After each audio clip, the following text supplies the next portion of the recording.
Go Figure TV. Revolutionary salute. Revolutionary salute. Like, share, subscribe. Welcome to the House of Revolution. You know, I'm your humble host, the Yao Mean of Revolution. And we have the world first, the U.S., NATO, and Israel. We got a World War III alert. Before we get into that, be sure to wipe your feet. That means hit the like button. You in the House of Revolution. Like, share, subscribe, support the platform, y'all. Where the battle lines are being drawn. World War III is at hand. Let's get into the content. Salute. World leaders from roughly 190 countries gathered together in September for the general debate of the United Nations General Assembly. Now, there are many problems with the UN. I'll be talking about them today. But one of the good things about the UN is it's really the only international platform where pretty much every country on Earth is at least given a voice. And this year, many world leaders condemned the United States and Israel for carrying out crimes against humanity in Gaza. And many world leaders expressed support for the Palestinian people while condemning Western colonialism and imperialism. Here are a few brief clips. Nothing, absolutely nothing, justifies the ongoing genocide in Gaza. And first and foremost, we need to stop the genocide in Gaza. Humanity cannot allow a single day more of this genocide. No, what we need is a powerful army of countries that do not accept genocide. That is why I invite nations of the world and their peoples, most importantly, to bring together weapons and armies and to defend Palestine. We condemn the state of Israel, just as we have condemned and do condemn the policies and practices of the other colonial, imperial, neo-colonial, and fascist powers. We must reject the threatening proposal of a new doctrine that they call peace through strength, which is equivalent to imposing the arbitrary will of US imperialism on everyone through threat, coercion, and aggression. In fact, when Israel's Prime Minister Benjamin Netanyahu spoke at the UN General Assembly, there was a mass protest inside the hall in the UN headquarters in New York City, and the diplomatic representatives of dozens of countries walked out in protest while chanting and shouting "boo." Now, this is extremely rare at the UN. This shows how isolated Israel is on the international stage. The vast majority of countries around the world oppose the colonial Israeli regime and the genocide it's carrying out in Gaza with the full support of the United States. And in fact, the International Criminal Court, the ICC, has issued an outstanding arrest warrant for Netanyahu, formally charging him with committing crimes against humanity in Gaza. But the U.S. government has invited Netanyahu repeatedly to come to the U.S. And in fact, the Donald Trump administration imposed sanctions on the International Criminal Court, attacking the ICC for daring to take action against a genocidal U.S. ally.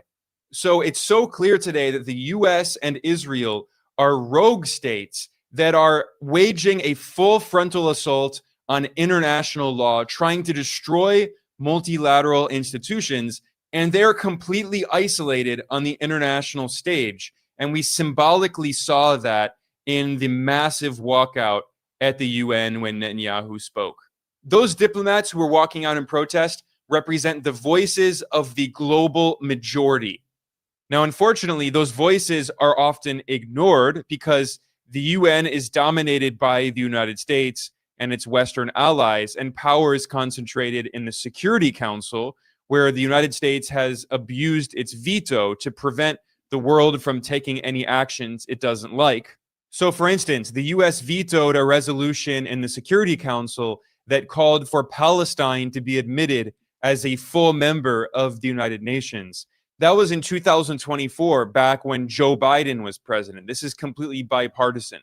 And then a few weeks later, there was a vote in the UN General Assembly, and 3/4 of UN member states voted to admit Palestine as a full member. There are 193 UN member states. 143 voted in support. Only 9 out of 193 countries voted against admitting Palestine. That is less than 5%. But of course, it was the United States and its loyal allies and vassals that oppose giving equal rights to Palestinians. So again, this is a good symbol of the problems with the UN, which I'll be talking about today, especially in regard to Palestine. But what's unique about the general debate of the UN General Assembly, which is held every year, is you can hear the perspective of pretty much all countries on Earth. And we can hear what these world leaders think are important issues that we should be discussing. And many of these issues are ignored by the Western corporate media. You know, if you only listen to the Western press, you're never going to understand what is the perspective of countries that are constantly being attacked by the United States, like Venezuela or Cuba. These are countries that have been under illegal U.S. sanctions for decades. The U.S. government has obsessively tried to overthrow their governments, backing coup attempts and regime change operations and color revolutions. Well, today I'm going to look at highlights from some of the speeches that were given by these world leaders at the UN General Assembly, who are often ignored by the Western corporate media. And in these speeches, you can hear how some world leaders are standing up to the United States and Israel and supporting Palestine, speaking out against the crimes against humanity which are being carried out by the US and Israel in Gaza. This was a major issue that was discussed by dozens of leaders in the speeches they gave this year, 2025, in the UN General Assembly. In particular, today, I'm going to be focusing on leaders from Latin America who have been standing up to the US empire as the US is bombing Venezuelan ships, killing Venezuelans without any charges, without due process. The US is trying to suffocate the economy of Cuba and backing coup attempts in many countries in Latin America. Well, meanwhile, the leaders of these countries are standing up on the world stage and pushing back against the US empire. So I'm going to start by playing a clip here from the opening of the speech given by Cuba's foreign minister, Bruno Rodriguez. And he opened his speech by expressing solidarity with Palestine and condemning the US-Israeli genocide in Gaza. As we meet here, 2.2 million human beings in Gaza are condemned to hunger by the genocidal extermination and ethnic cleansing actions of the Zionist regime, which enjoys the military and financial supplies and the impunity guaranteed by the government of the United States. On behalf of the government and people of Cuba, I reiterate our firmest solidarity with the Palestinian people and with their just cause for freedom, independence, and an end to the Zionist occupation.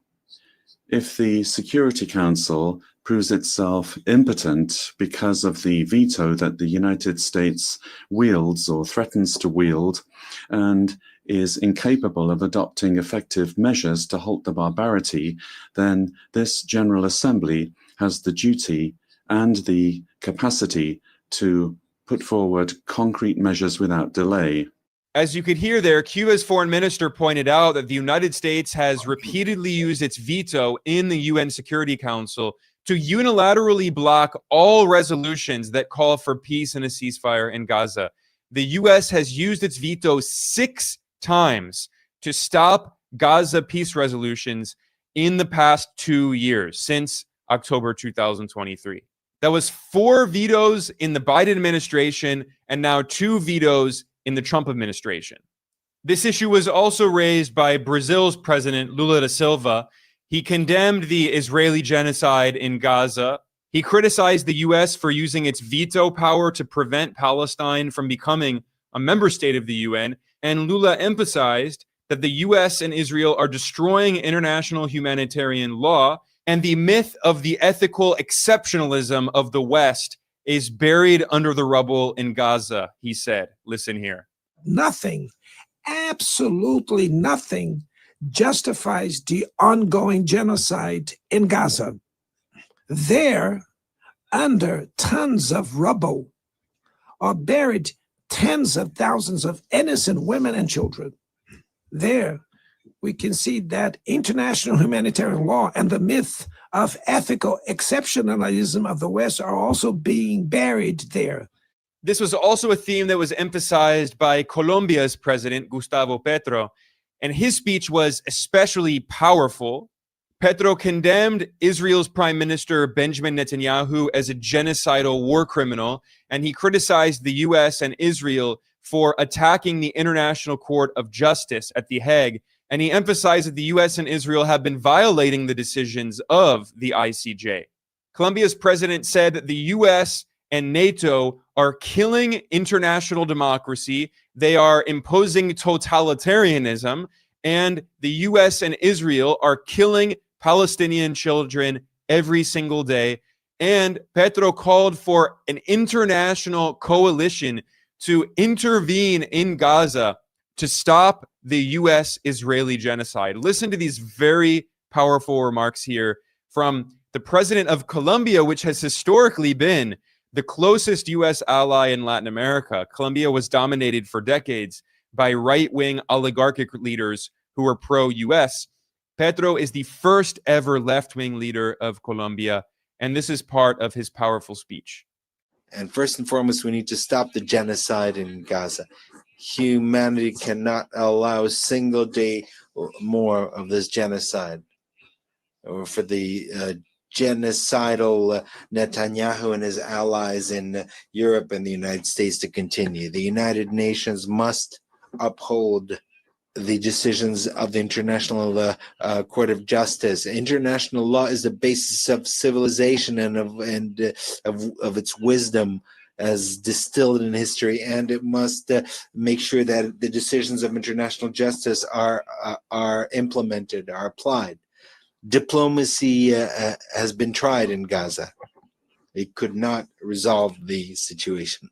When every single day, every single minute, a missile is fired and destroys the bodies of babies and children in the Arab state of Palestine. Every day, there are decisions, resolutions that are vetoed in the Security Council. Every day, more and more children die.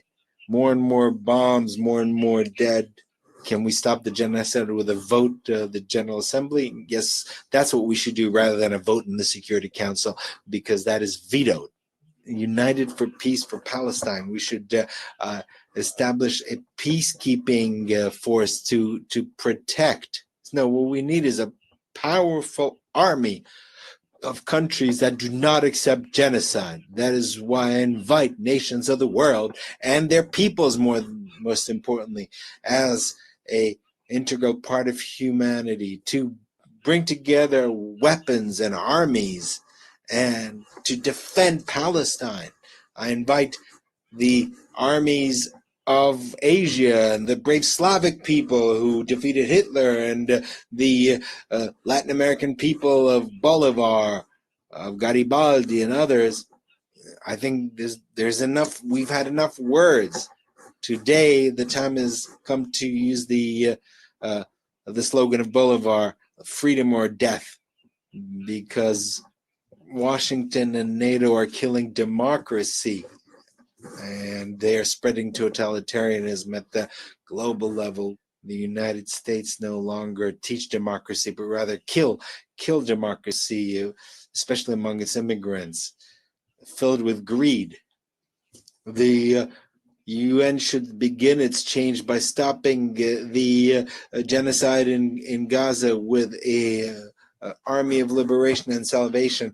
And there should be a decision here taken in the General Assembly without any veto.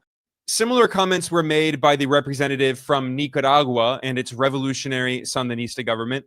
This is the foreign minister, Denis Moncada, who condemns Israel and points out that Nicaragua has always condemned colonialism, imperialism, and fascism, pointing out that Israel is following exactly in those same footsteps. We reiterate our historical and permanent condemnation of the genocide, the barbaric policy of denial of the Palestinian people. We condemn all the savage, brutal massacres that are perpetrated and spreading in clear view with the complacency of the entire world. We condemn the state of Israel, just as we have condemned and do condemn the policies and practices of the other colonial, imperial, neo-colonial, and fascist powers. Venezuela also expressed its solidarity with Palestine and condemned the U.S. war of aggression against Iran.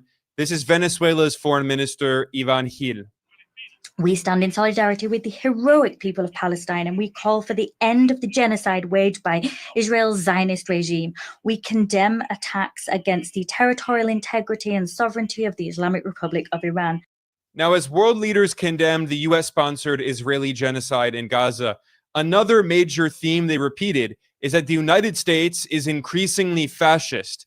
And in fact, Colombia's president, Gustavo Petro, openly compared the U.S. government to Nazi Germany and referred to Trump as the new Hitler. Listen here.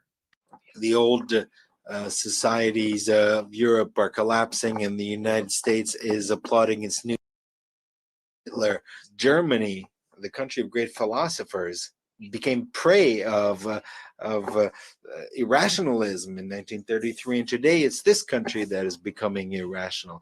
Migration is simply an excuse so that a rich society, rich, white, and racist, believes itself to be the superior race and is not realizing that its leaders are leading it to the abyss, to its own distinction, together with the rest of humanity.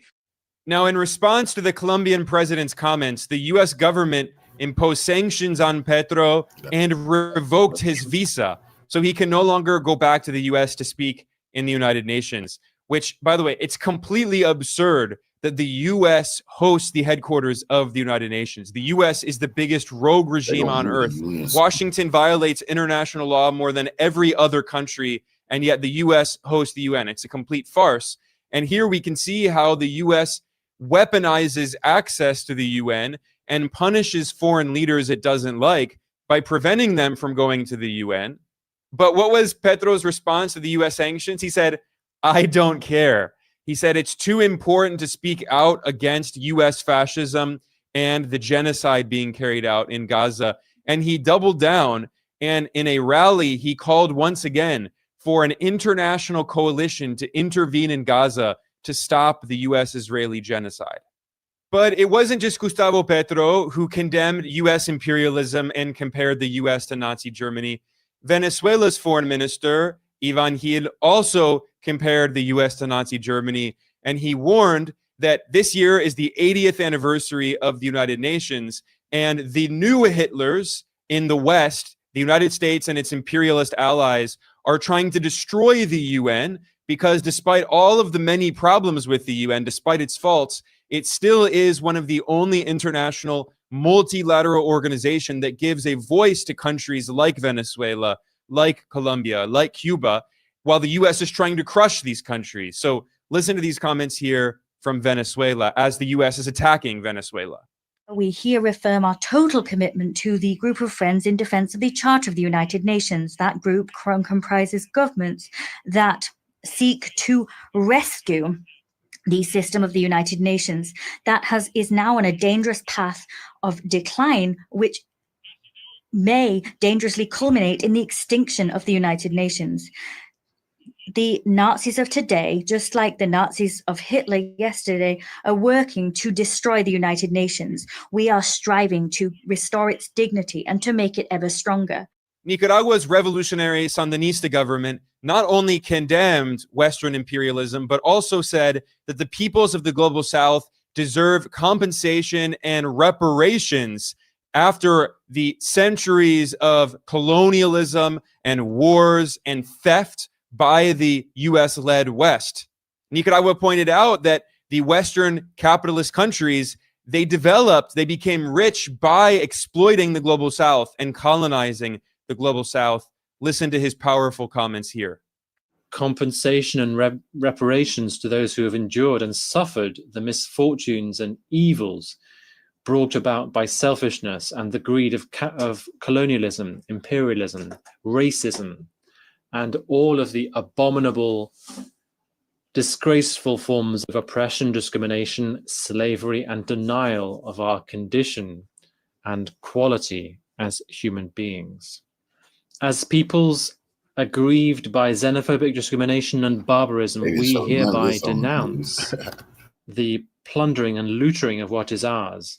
We denounce the brutality and complete lack of compassion with which we have been and are still treated by countries whose wealth is built on looting our wealth. Cuba's foreign minister, Bruno Rodriguez, made similar comments about how the US empire is continuing to threaten countries around the world to try to maintain its unipolar order of US global domination.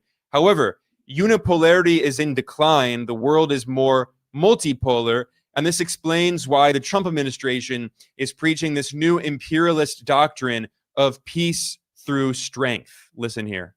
We must reject the threatening proposal of a new doctrine that they call peace through strength, which is equivalent to imposing the arbitrary will of US imperialism on everyone through threat, coercion, and aggression.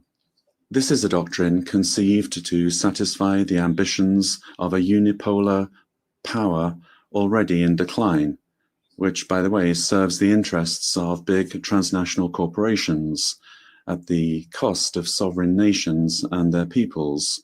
Another major theme brought up by many countries in the global south was how debt is being used by the United States and particularly by Wall Street as a new form of colonialism.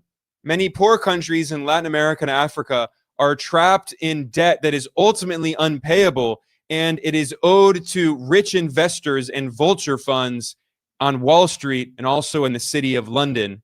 And Cuba's foreign minister condemned this as a new form of colonialism. The external debt of developing countries, already paid several times over, continues to grow, accumulating astronomical interest as a new form of colonization.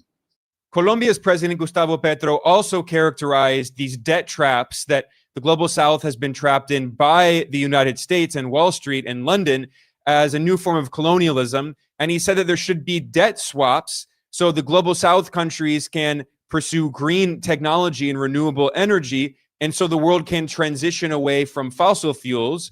And Western imperialist countries owe this climate debt to the global south. So the global south's debt should be forgiven in return as part of this swap. And Petro also pointed out that it's completely absurd expecting all of these global south countries to pay all of this debt owed to Wall Street. It's never going to be paid. Instead, the United States is going to cook the planet before that debt is ever paid. You know, Donald Trump is boasting of how the U.S. is the #1 oil and gas producer in the world. And his slogan is drill, baby, drill. He's giving big oil corporations a complete green light to massively expand production while shutting down all green energy. Gustavo Petro pointed out how ridiculously hypocritical this is. The debt of the poorest countries must be forgiven. There should be swaps, debt swaps for adaptation and mitigation and investment in the climate crisis. So people from the United States and those from Wall Street, from London, you want to collect the interest payments from the debt of our countries. What you will find eventually is cemeteries, because we'll all be dead. The money will be useless in the midst of all the cemeteries.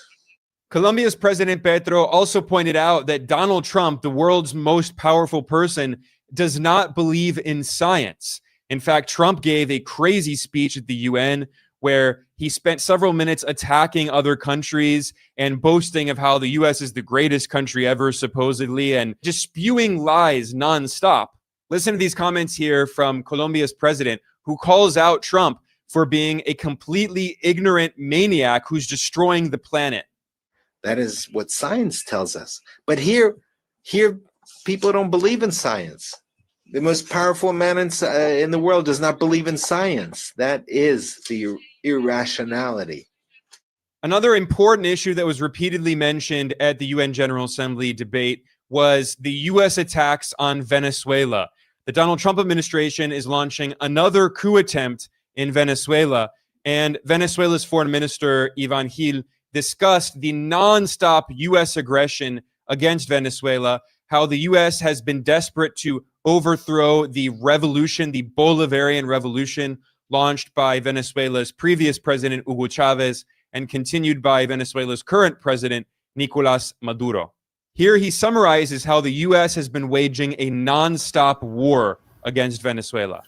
Global public opinion and the peoples of the world are acutely aware of everything done by the United States government to topple Commander Chavez and everything it did to lay waste to the historic project of liberation that's been supported and given new mandates time and time again by the Venezuelan people in 32 elections. With the passing of President Chavez, the people in myriad electoral and political events have reaffirmed their staunch support for the historic Venezuelan emancipation project, which is now in the hands of President Nicolas Maduro.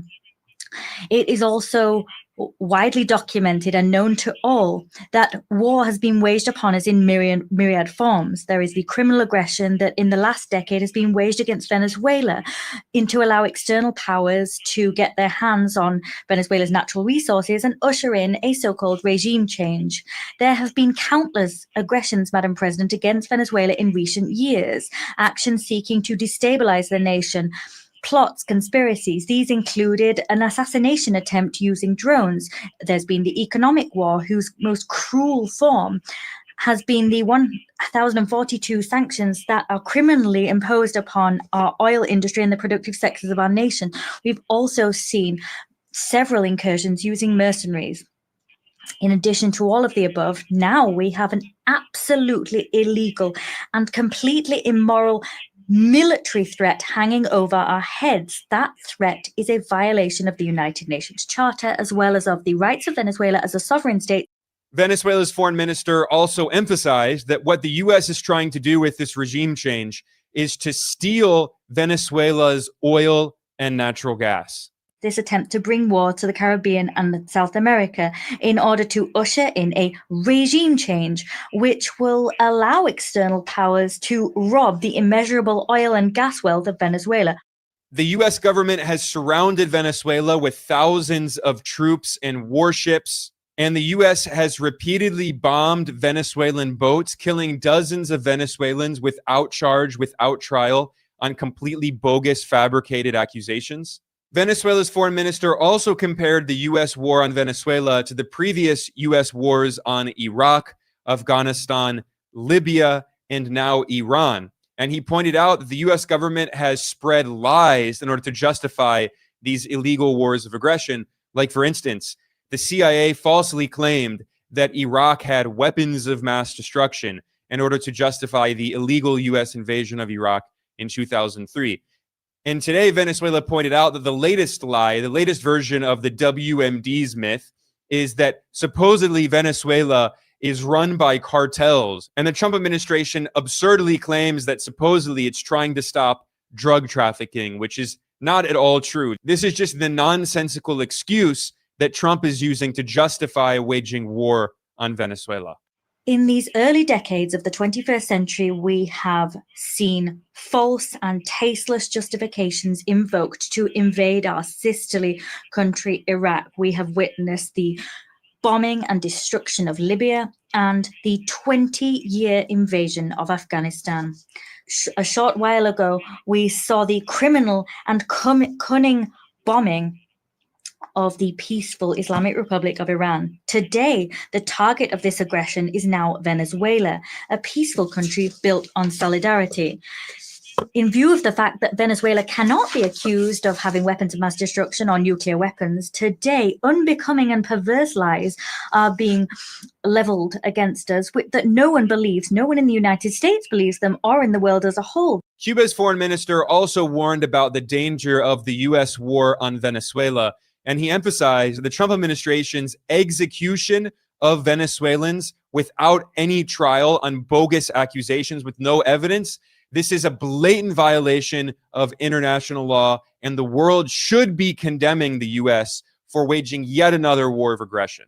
In the Caribbean, Today, we're seeing the looming threat of war with an extraordinary naval and air deployment of an offensive nature, utterly unjustified, involving missiles, landing an assault craft, and nuclear submarines. Test missiles with nuclear capacity are being launched. The United States brandishes the pretext of fighting crime and drug trafficking. This is a tale which no one in this chamber believes. The attack and destruction of unidentified boats, the assassination or extrajudicial execution of civilians, the interception of fishing vessels, and aggressive actions by the United States generate a dangerous situation that violates international law, threatens peace and regional security. Cuba's foreign minister also emphasized that what the US government is trying to do is impose the 200-year-old colonial so-called Monroe Doctrine. The Trump administration is trying to impose US hegemony in the entire Western Hemisphere and essentially trying to colonize Latin America. We repudiate the Monroe Doctrine and any attempt at militarization, intervention, or imperialist domination in Latin America and the Caribbean, proclaimed as a zone of peace. Nicaragua also condemned the US empire for carrying out savage and atrocious policies of neocolonialism in Latin America. Together with all peoples of the world, we condemn categorically the hateful, execrable policies of criminal economic blockade, aggression through coercive, arbitrary, unilateral measures, as well as the terrible migration policies which ignore human rights, which violate human rights, and are a reflection and a mirror of the selfishness and contempt of those who believe that they own the world. Here, we categorically condemn once again all of the savage, atrocious, incomprehensible outrages at this stage of life that the imperialist powers deploy through their economic, cultural, and trade policies, seeking to continue dominating us and grossly trying to intimidate us with their foolish armaments and ostentatious military designs directed against peace in Asia, Africa, and our Latin American Caribbean. Now, I mentioned earlier that I was going to talk more about the problems with the United Nations.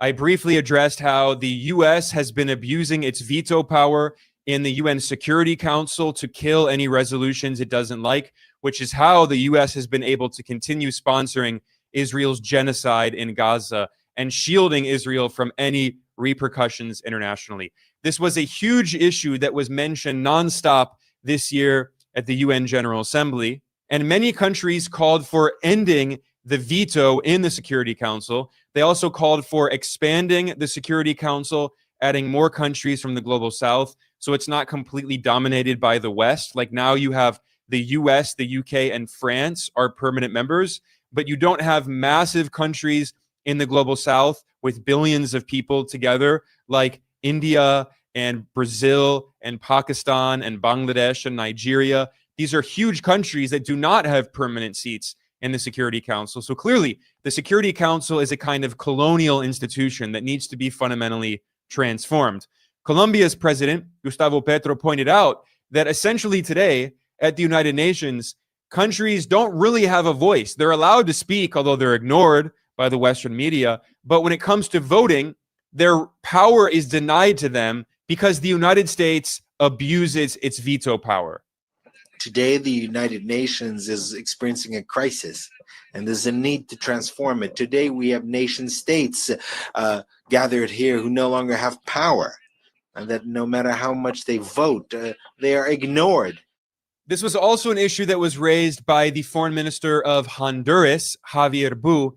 He emphasized that there are multiple wars being waged in the world today, and the United States is fueling pretty much all of these wars, and yet the UN cannot stop these wars because the US has veto power. So Honduras's representative emphasized that there needs to be a fundamental transformation of the UN. The world is not peaceful. The genocide in Gaza, the devastation in Ukraine, persistent violent crises, particularly in the Middle East, Africa, and Haiti, the dangerous weapons business of global capitalism, all show the failure of the multilateral system to fulfill its essential mandate to achieve peace, to prevent barbarism, to stop the progression of the nuclear race, which major powers are engaged in and which could be the apocalypse of humanity. We categorically reject the fact that the most important decisions on peace and security throughout the world are hoarded in the hands of 5 permanent members of the Security Council. Their veto power, which has become an anachronistic privilege, has paralyzed collective action and the calls for peace in different parts of the world, and has allowed those committing war crimes to enjoy impunity. The UN cannot remain a hostage to special interests, nor can it be idly complicit in the face of the destruction of entire peoples. It is morally unacceptable that while billions of dollars are spent on weapons, budgets for peacekeeping operations, humanitarian aid, and sustainable development are being slashed. How can it be justified that the voice of 193 states who are present in this General Assembly and who are in favor of peace, to put an end to the different power blocks, can be cancelled out by one vote? We cannot continue to sustain a global order founded on privilege and inequality that leads to suffering for millions of poor people throughout the world.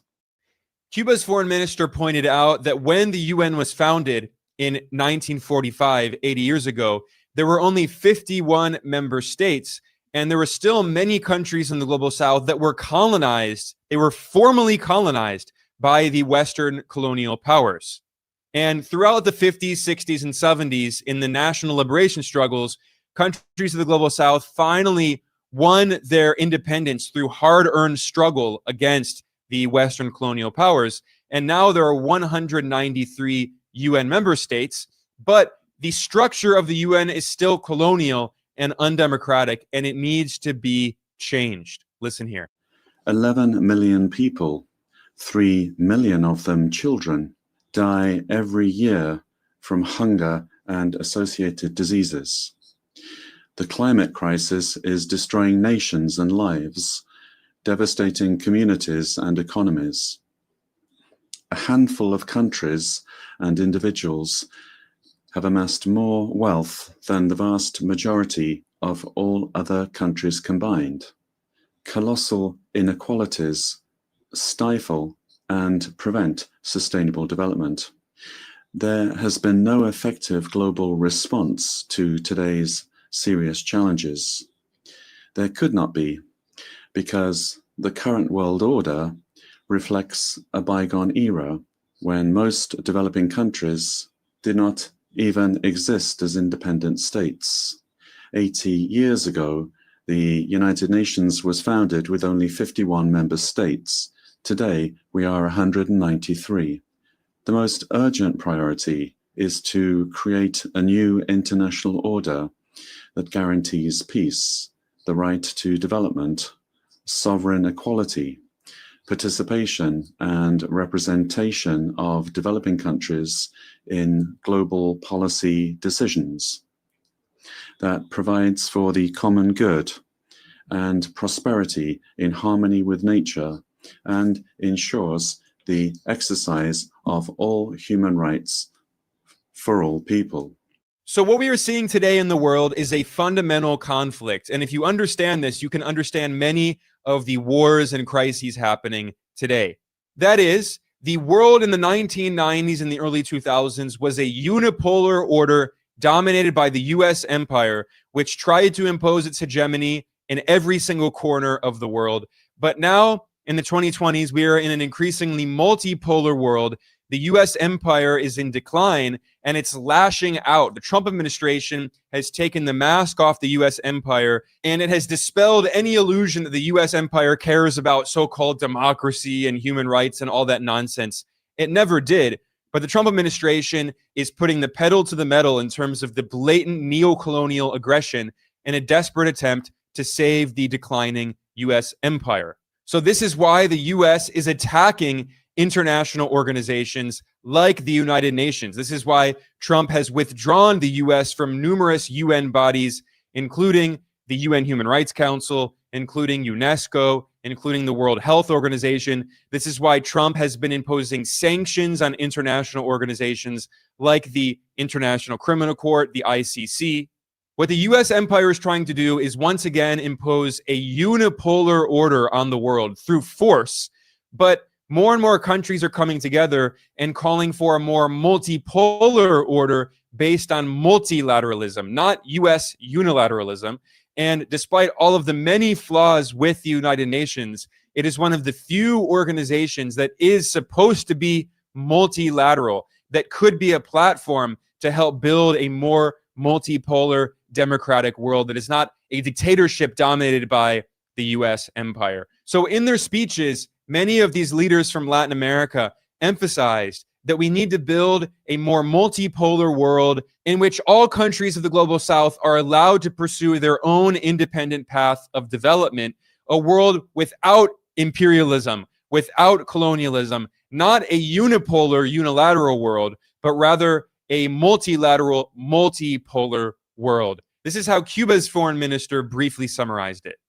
Let us aspire to a new civilized coexistence in which solidarity, international cooperation, and the peaceful settlement of disputes prevail as alternatives to war, the use of force, aggression, and occupation, opposed to unipolar domination and hegemonism. An order without blockades or universal coercive measures, based on multilateralism. And here is the vision of the world that Venezuela is trying to support. The revolutionary government of President Nicolas Maduro fully reaffirms its commitment to building this world which respects international law, a world free of hegemonic empires or warmongering empires, a world in which the people of the global south are able to enjoy their right to peace and future. We will usher in a world where colonialism, slavery, and exploitation are vanquished once and for all, a world in which peace can grow stronger. So that was a summary of some of the very important points that were made by the leaders of leftist governments in Latin America who are bravely speaking out against U.S. imperialism and the U.S.-Israeli genocide in Gaza, calling for a more multipolar world in opposition to U.S. unipolarity. You're never going to hear the perspective of these representatives in the Western corporate media. That's why I thought it would be important today to try to edit together all of their main points so you can listen to the voice of these countries that are constantly being attacked and oppressed and silenced by the U.S. empire. On that note, I'm going to conclude. I am Ben Norton. I am the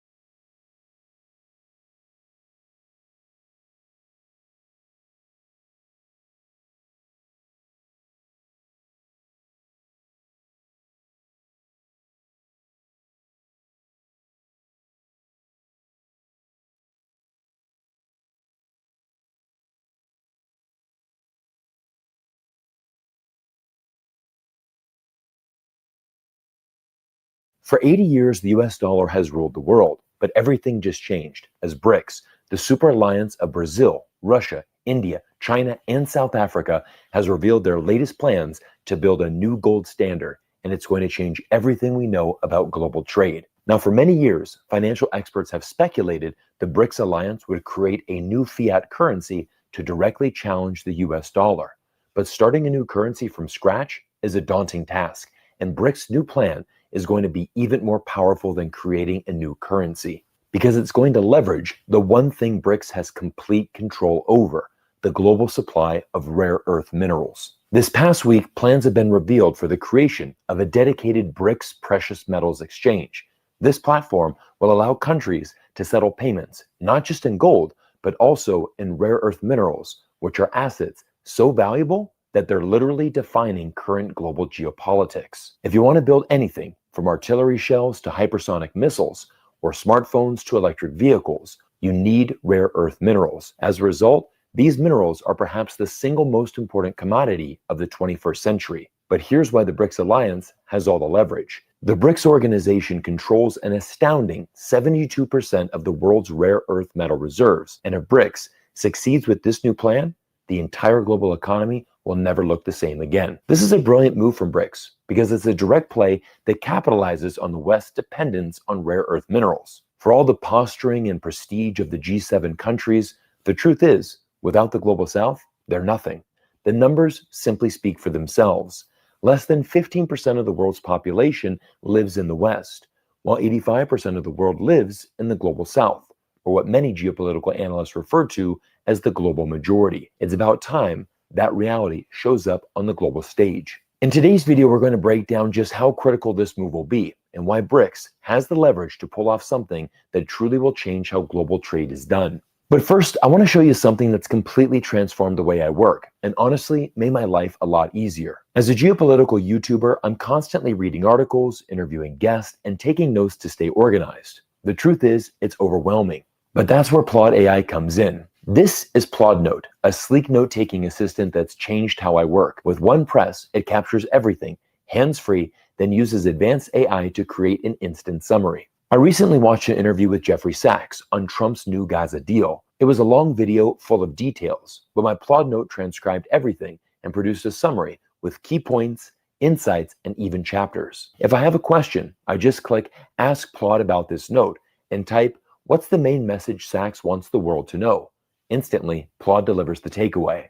The Trump-Netanyahu Gaza agreement is a deceptive deal to ensure Israeli control, not a real Palestinian state. This tool is powerful. I bring it to every meeting and conference I attend. You can use it in 112 languages, and it stores 30 hours of content with crystal clear audio, even in noisy environment, and a compact design that clips right to my phone. Data is securely stored on the device, synced with AWS cloud services, and protected by end-to-end encryption, complying with both US and EU privacy standards. That means your information won't be sold, and you never have to worry about battery or storage issues on your phone. If you're a student, professional, or just someone who hates taking notes, Plod AI will change how you work. Check it out with the link in the description or scan the QR code on screen and use my code Cyrus20 for 20% off. Thank you to Plod for sponsoring today's video, and now let's get back to our story about how BRICS is going to change global trade. Earlier last month, Russia hosted the 2025 Moscow Financial Forum, which is one of the key financial strategy events for the BRICS alliance. This year's game plan was to create their own benchmark for trading gold, platinum, diamonds, and rare earth minerals. Historically, the exchange of precious metals and gold has been dominated by institutions like the London Metal Exchange, the Chicago Mercantile Exchange, and SWIFT. Unsurprisingly, these platforms have long served the interest of the global north. For countries outside the West, these systems offer no inherent protection from sanctions, political attacks, or Western prioritization. The BRICS response to this has been simple but revolutionary. Build new neutral financial exchange mechanisms that are based on real tangible transactions and don't favor any single nation. After the war in Ukraine began, the global payment system SWIFT, based in Brussels, was weaponized against Russia. This move isolated Russia from the global markets, pushing them and many other countries to adopt China's KIPS system. KIPS allows banks around the world to clear and settle cross-border payments in renminbi instantly and directly. The creation of an independent pricing structure for precious metals is also a direct response to the weaponization of an already old and inefficient Western system. For decades, the London Bullion Market Association has set the price of gold, determined by a handful of non-transparent British banks. Shockingly, after the start of the Ukraine war, this system has entirely excluded Russia, one of the world's largest gold producers and sellers. Russia is the world's largest country and the fifth largest holder of gold. They absolutely should be included in this system, and without them, it undermines the credibility. In response, BRICS has taken the logical step of creating their own exchange, one based on actual market trading and transparent pricing mechanisms. This exchange, with the sheer volume of trade, will render the ability of Western powers to impose unilateral financial or commodity sanctions completely irrelevant. While gold will always hold value. The real game changer is the opportunity to trade rare earth minerals. Just take a look at this chart where BRICS flexes its full spectrum dominance. When it comes to the rare earth minerals, BRICS controls 72% of the world reserves and processes 75% of them.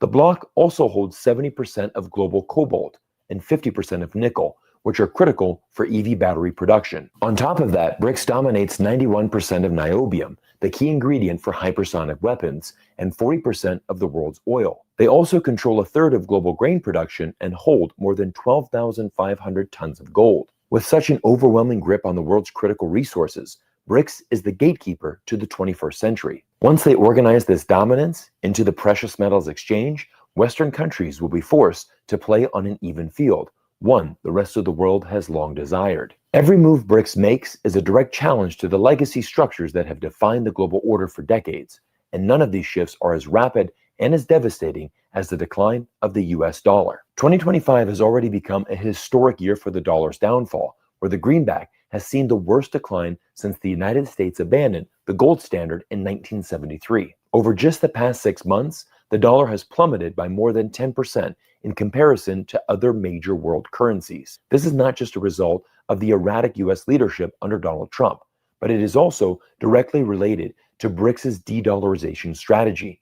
Today, an astonishing 68% of BRICS trade bypasses the US dollar, and nearly 90% of trade between Russia and China alone is done in their two respective currencies. Both investors and world treasuries are quickly ditching the dollar. Global dollar reserves have been on a steady decline, dropping to 58% by the second quarter of 2025, which is the lowest level since 2000. As countries abandon the dollar, they're flocking to tangible assets that will hold real value. Gold being the biggest reflection of this change, as the BRICS bloc now holds over 12,500 tons of gold, with China and Russia alone holding nearly 2,300 tons. Even the United States' most strategic financial asset, the petrodollar, is under threat as Saudi Arabia is now accepting the yuan for 12% of their oil trades. The dollar's dominance, which has long funneled global wealth into the pockets of Wall Street elites and fueled endless military conflict, is slowly dying a death of 1,000 cuts. And it's not just Russia leading the way into these talks. BRICS, as a bloc, is making major moves. China is also creating alternative markets, as the People's Bank of China and the Shanghai Gold Exchange now want to start holding foreign central banks' gold reserves. This is essentially a pitch to BRICS nations and the global south. Store your gold in China, not London or New York, and we'll protect you from Western sanctions. After the US froze Russia's $300 billion of foreign reserves in 2022, countries simply don't trust the West. Undoubtedly, this will be an appealing proposition for countries on bad terms with Washington. Gold's value is only set to rise, as it has just reached over $3,700 an ounce, with Goldman Sachs predicting it to climb to over $5,000. If China becomes the world's gold vault, then it will all be but official that the dollar is dethroned. This new precious metals movement is quickly gaining steam in Africa as well. With the most abundant natural resources, it should come as no surprise that African nations are rallying behind this initiative. For them, the exchange is a game changer, offering an escape from the political leverage the unipolar world order has used against them for decades. For instance, Angola's $80 million Longonjo project is set to supply 5% of global magnet metal demand, which is essential for electric vehicle and wind turbine production. Nigeria has made massive developments to process more rare earth metals domestically, investing in a $400 million processing plant, signaling the country's readiness to play a key role in the global supply chain. Nigeria is becoming an emerging power in the rare earth sector, with the nation's mining industry predicted to rise to 10% of GDP within the next 2 years.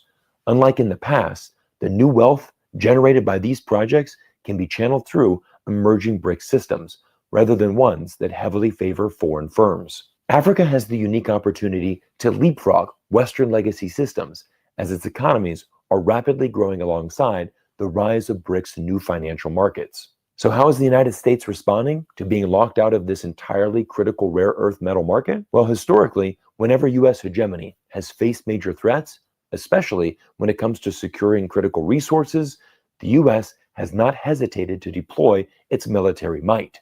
The Iraq War in 2003 is a prime example, where securing access to Middle Eastern oil was one of the central motives behind the invasion. Even Iraqi precious metals and gold stores were seized by American soldiers. But now the stakes are even higher, as this exchange will challenge the United States' ability to even operate, as they can't even produce any of the materials needed to maintain its military. The very weapons that power the US military, including advanced defense technologies like hypersonic missiles, are completely reliant on rare earth minerals. BRICS' control over these resources is making them increasingly difficult for the United States to access. One of the most critical minerals for the US is niobium, essential for hypersonic missile components due to its ability to withstand extreme temperatures. The US Geological Survey has identified niobium as the second most critical mineral for US national security. For that reason, the resource is aptly named more valuable than oil.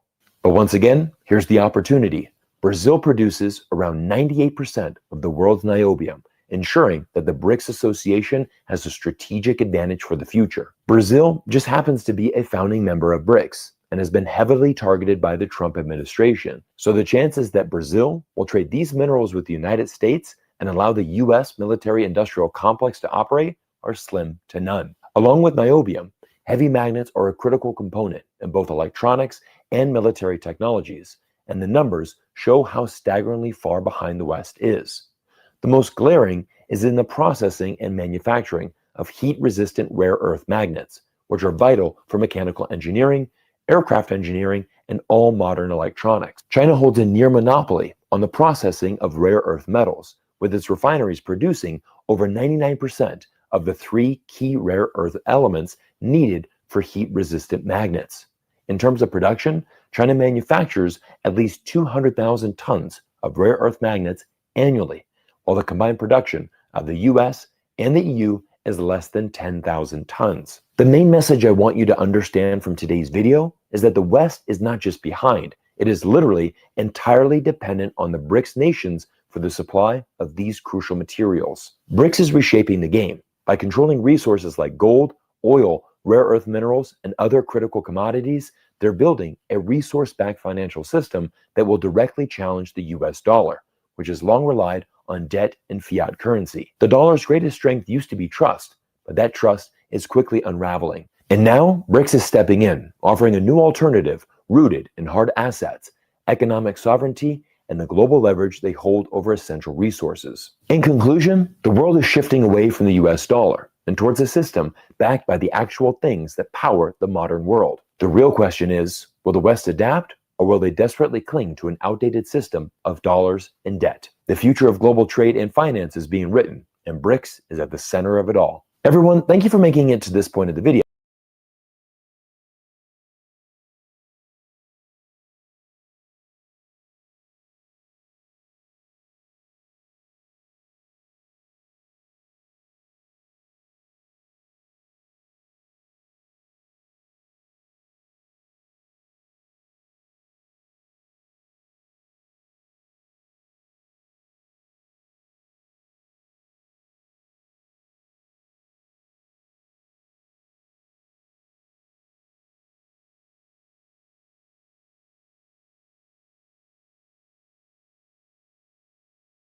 one, because this is going to be wow. So the US is either very confident of winning the trade war, or they are living in a fantasy. And this video, we really have to decipher what's going on here. Now, as we know, the US is on a global shakedown tour for money. Nearly $1 trillion from Korea and Japan. For Europe, the pledge was an insane $600 billion. However, all these deals can't be confirmed. Europe can't confirm the money, while Korea refuses to give that amount in cash. And apparently, China is somehow eager to invest in the US. We have reports that China is asking Trump to drop national security restrictions on Chinese deals in the US. And to sweeten the deal, Beijing is willing to invest a figure of $1 trillion. Apparently, President Xi even asked Trump to create good conditions for Chinese firms to invest in America.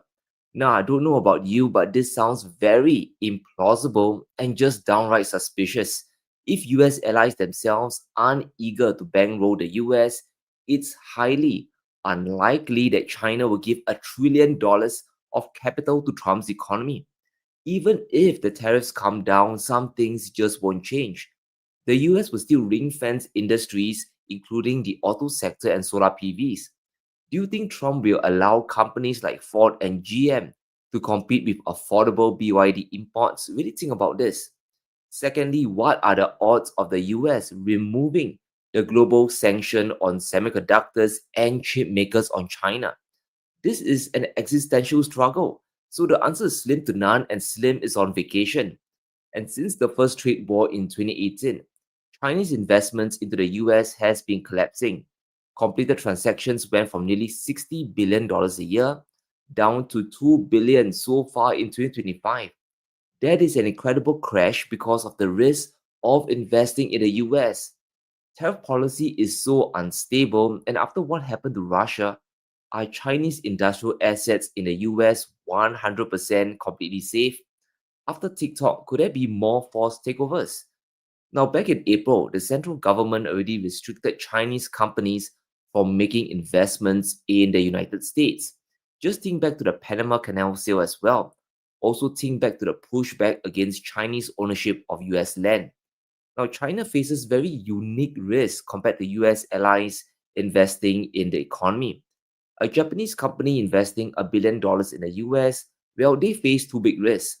The first is US consumers going broke because prices might just be too high. And secondly, US production is so expensive that they can't export it out. But China faces another problem, and that is potential confiscation. And this is where we need to talk about the potential threats of it. Now, take the ruling made in March in Missouri. There was a dangerous threat of Chinese-owned farmland seizure. Now, the state won a $24 billion judgment against China for the pandemic. Is this really an outlier case, or could there be more shocks coming down the line? And that's why it's really bizarre how the US came to this idea that China will pile $1 trillion into the US. Now, could it happen? Sure, it could. But there will definitely be a mountain of caveats because the risks are just too high. Now, the TikTok deal is a prime example of how Chinese innovation or technology can be acquired by the Americans. Now, there's a lot of hoo-ha and details surrounding this. And yes, the algorithm is still Chinese, but the US entity, the money-making model, is now in the hands of American and international investors, which should really send red flags up to the sky. Now, ByteDance and Chinese investors will hold less than 20% of ownership stakes. 6 out of 7 seats on the board will be filed by NSA advisors and cybersecurity experts. So one can imagine the level of oversight possible if China moves more technology companies or even automakers to the US. Will Chinese tech be forcefully acquired, or will the Trump administration pull a new stunt on China? Now, we just don't know. That's why personally, I can't take this $1 trillion pledge seriously. Even US allies aren't playing ball. Japan and Korea, they don't want to give the Trump administration cash. They're only willing to provide loans that has to be paid back. Now, for China, even giving loans is a big problem. Imagine Trump getting $1 trillion worth of Chinese money. Now, where do you think the money will flow to? The first place it will head to is chips and AI. Now, in 2024, the majority of data centers around the world are still American. The US has over 5,300 data centers, while China has less than 500. It's a very big lead and a reason why capital is still flowing to US technology markets. And if China invests $1 trillion or writes Trump a blank check, it will backfire on them. The US will channel that money to beef up their AI advantage, and it would be that much harder for Beijing to compete. Right now, China has the advantage financially in this chip war. They have cheaper power, they have more affordable labor, and their cost of borrowing is way lower than the United States. Why invest $1 trillion into US markets? It just doesn't make sense. And let's look at this holistically. When it comes to global chip investments, China has the biggest war chest in the entire world. Shouldn't be a surprise when you have $1 trillion trade surplus. Now, China has allocated $142 billion for their semiconductor industry. It is not just money going to chip makers like SMIC and Huawei. It's money to build up the entire ecosystem, including surrounding industries. It's more than all the funding of the US, EU, and Taiwan combined. That is how insane the amount is. Giving the US money is highly implausible. And I'm really wondering who came up with this idea. Was it Besson? Was it Greer? And until we see the Chinese readout and the official statements from Beijing, I can't really take this that seriously. Could be another red herring from Washington to pop up US markets. Now, Besson has made it crystal clear that money invested in the US would be directed at Trump's discretion, meaning you can't really cherry pick what to invest in, even though it's your own money.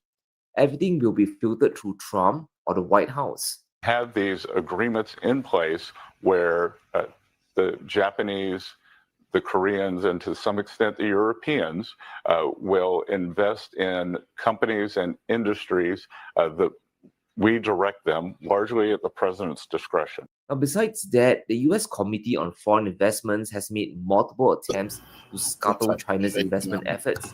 It's a financial minefield that could get worse down the road. They stopped an attempt by a Jack Ma firm to buy MoneyGram, a payments giant. They also kicked a Chinese crypto mining company off land near a US military base. And of course, the justification was on the basis of national security. So we shouldn't take in wholesale what Washington is telling us. Guys, it's a great story. It's a fantastic lure to drive stock prices even higher. But on the economic and a geostrategic level, it just doesn't hold water. Most likely, China is going to double down on investing in their own industries because they hold a very commanding position when it comes to the future of technology. Now, ask yourself this question: what drives tech? All those data centers, they need something to run, right? They don't run on fairy dust. And that is power. China has fossil fuels, solar farms, nuclear plants, wind, and hydro. And this gives them a very big edge against the US. AI data centers will consume 4.4% of global power demand in the world by 2035. And this is a very big limiting factor. A lot of investment is needed to scale up power infrastructure. And do you think China will really provide the US with this extra capital to overtake Beijing? In major US markets, data center power demand will exceed all other types of new technology. And this is the pivotal line. AI growth will soon be limited by energy. It probably won't be chips because of Moore's law. There's a limit to how small and effective they can get. And it's all about incentives here. If China allocates $1 trillion to the US, they will be denying their own industries and companies of capital. The cost of production and output per dollar in the US will be far lower as well, especially with the tariffs. But let's talk about the new investment fund that BRICS is setting up. And it's something that we have talked endlessly about. The breakaway from G7 financing is happening right now. Brazil and China, they're teaming up to create a new investment fund. This is so critical on so many fronts. It tells us that China is not stopping their efforts to globalize the world and develop their supply chains. Brazil's Development Bank and the Export-Import Bank of China will create a $1 billion fund. The money will go towards sectors like mining, agriculture, infrastructure, and AI. And this part is crucial. The fund will invest in debt securities and equity stakes in Brazil. In other words, China will be vendor financing Brazil. And where do you think the hardware and inputs will come from? It's probably going to come from Chinese providers in Shenzhen, in Shanghai.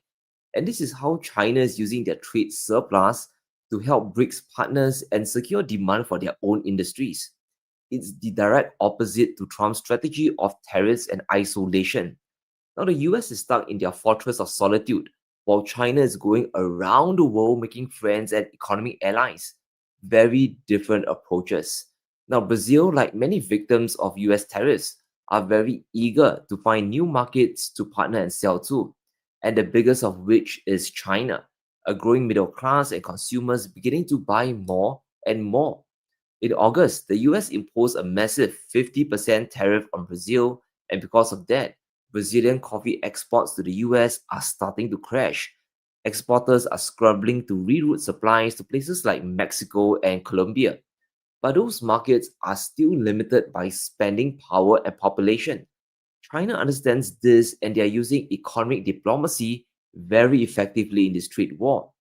If your adversary closes off their markets to trading partners, the counter move is very obvious. You start opening yours to welcome them and aggressively build trade with them.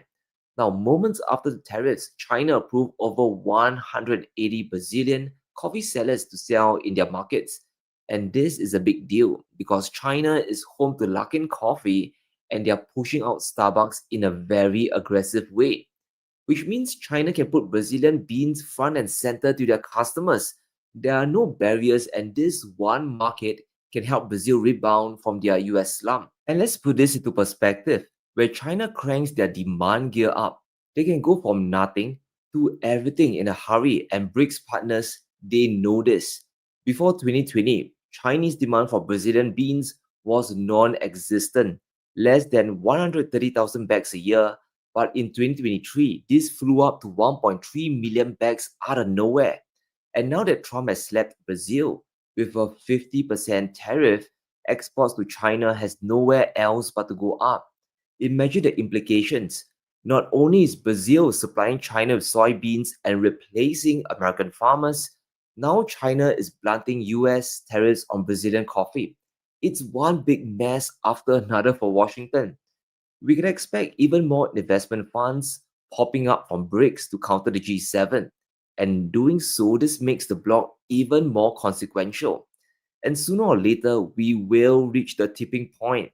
And that's when BRICS becomes not just a big supplier of commodities, energy, or chips, but when BRICS becomes the biggest consumer in the world as well, then it's truly game over for US hegemony. But let me know what you think. Will China really invest $1 trillion in the US? And will BRICS continue to set up more investment funds? Let me know in the comments below. Stay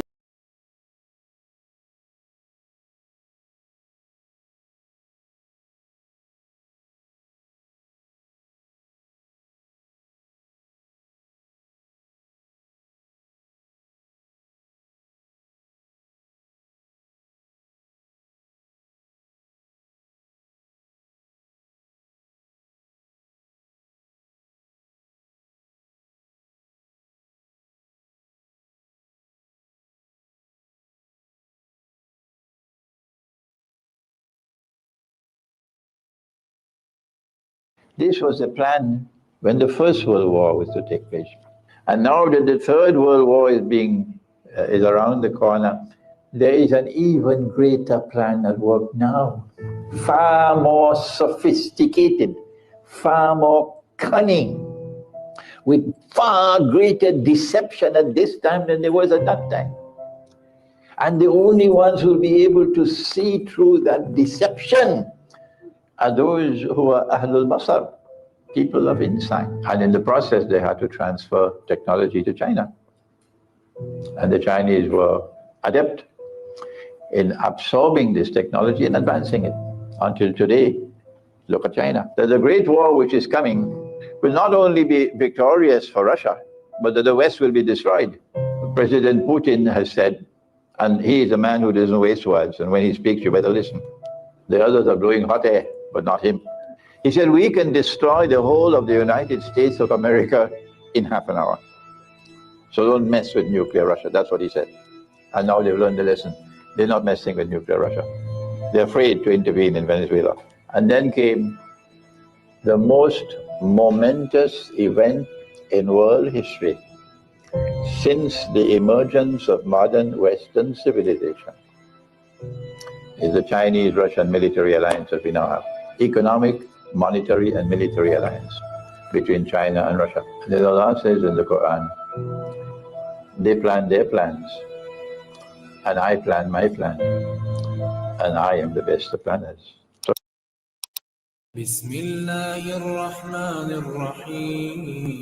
we begin with Allah's blessed name.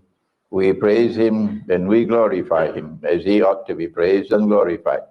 And we pray for peace and for blessings on all His noble messengers, and in particular on the last of them all, the Blessed Prophet Muhammad, sallallahu ta'ala alayhi wa sallam, to greet you and to address you on the subject of the role of Russia and of China in the Malhama, or the Great War, which is coming, the Third World War. the Quran, the Great War, and the West. I do not know when it will come. All I can say, it is soon. But what is going to happen in the Great War is that the war will be finished soon with missiles. Missiles. It's not going to be a conventional war. The Prophet ﷺ said they were fighting for the mountain of gold. You know the mountain of gold? If you are my students, you know about the mountain of gold.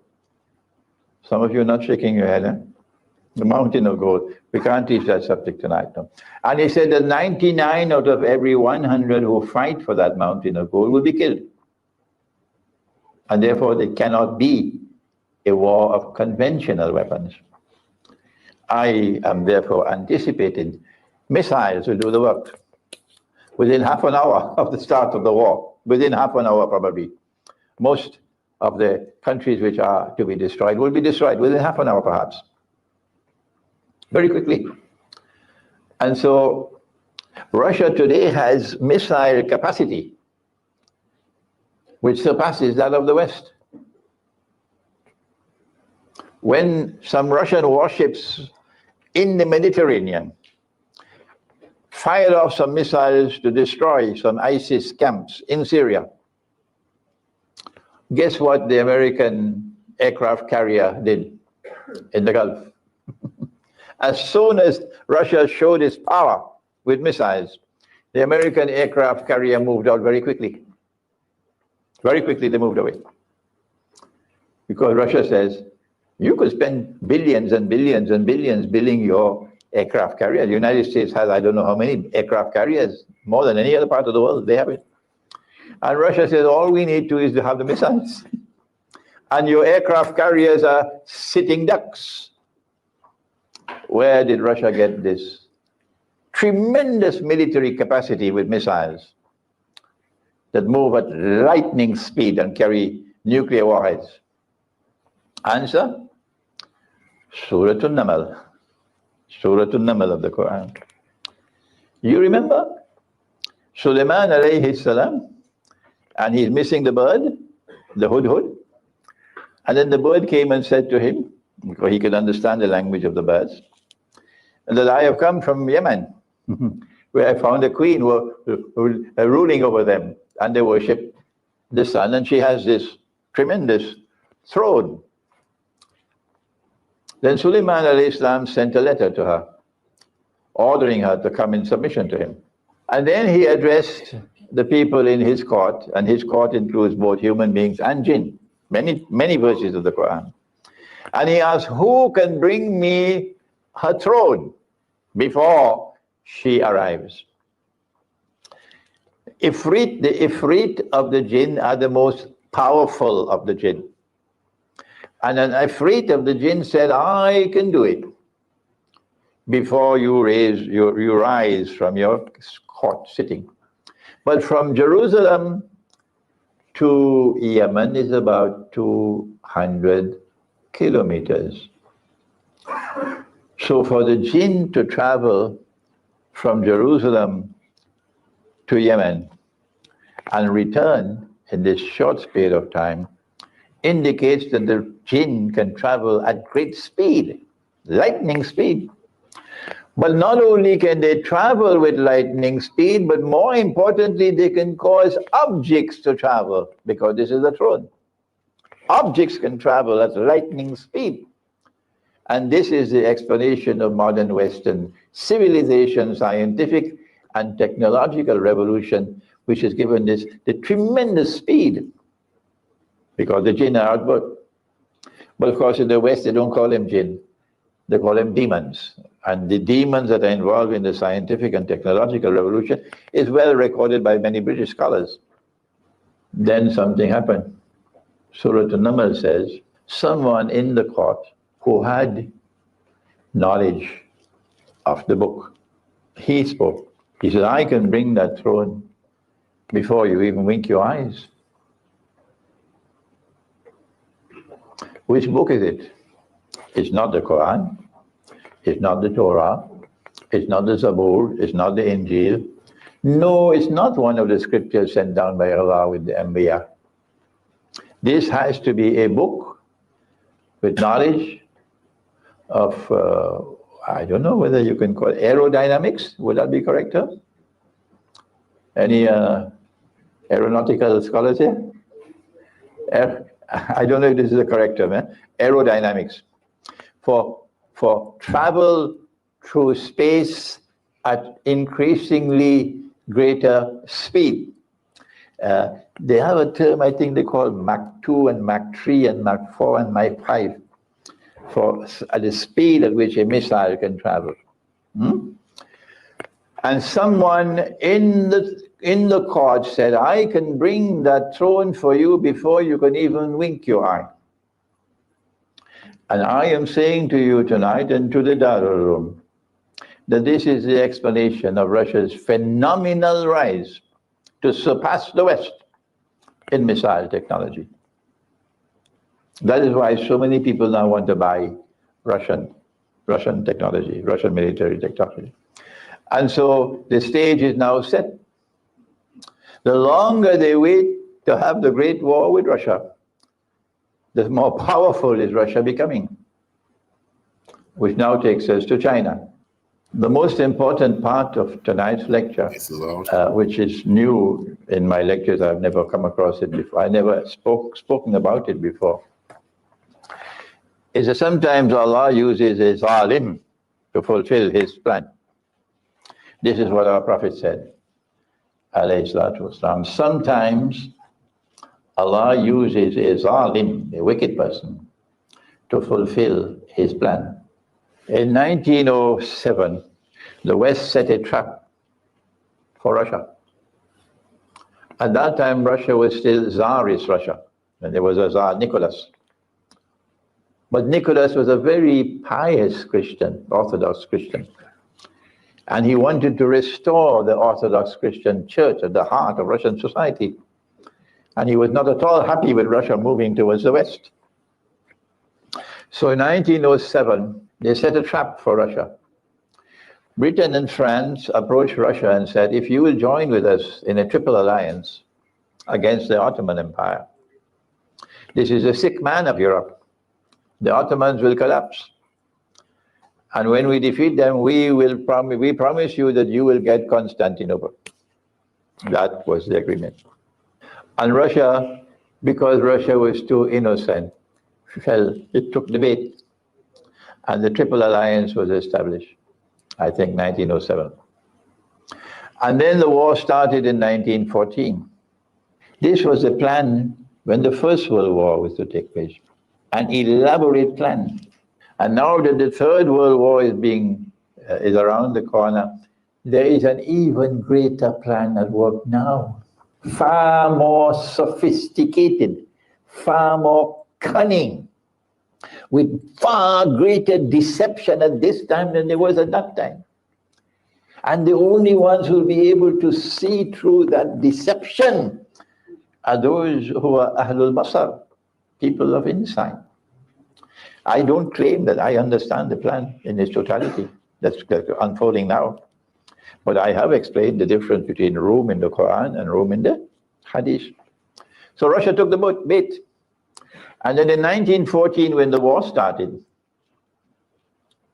they made Russia do all the dirty work. Russia had to do all the fighting against Germany and against the Ottoman Empire. And millions of Russians were killed. Compared to France and Germany, they hardly did any work. It's the Russians who did all the work, the dirty work. And when the Russian army was at arm's length from Constantinople, then they pulled the rug. What was it? That's right, the Bolshevik Revolution, which was conducted by Russian Jews. They can't be annoyed with me, it's the truth. Russian Jews. And also Wall Street. The Zionists in Wall Street, they pulled off the Bolshevik Revolution. And when the Russian Jews took over, they brought communism, they brought Bolshevikism, and they took Russia out of the war. And then they published the secret clauses of the alliance. And so Russia could not get Constantinople, Russia was deceived. And then they imposed the Soviet Union as an atheist state. And they were delighted when they saw the Soviet Union waging war on Orthodox Christianity, destroying their churches and cathedrals and monasteries and killing the priests and the scholars. The West was happy with the Soviet Union because the West wanted to destroy the spiritual heart of Russia. They wanted Russia to become monkey tongue like them.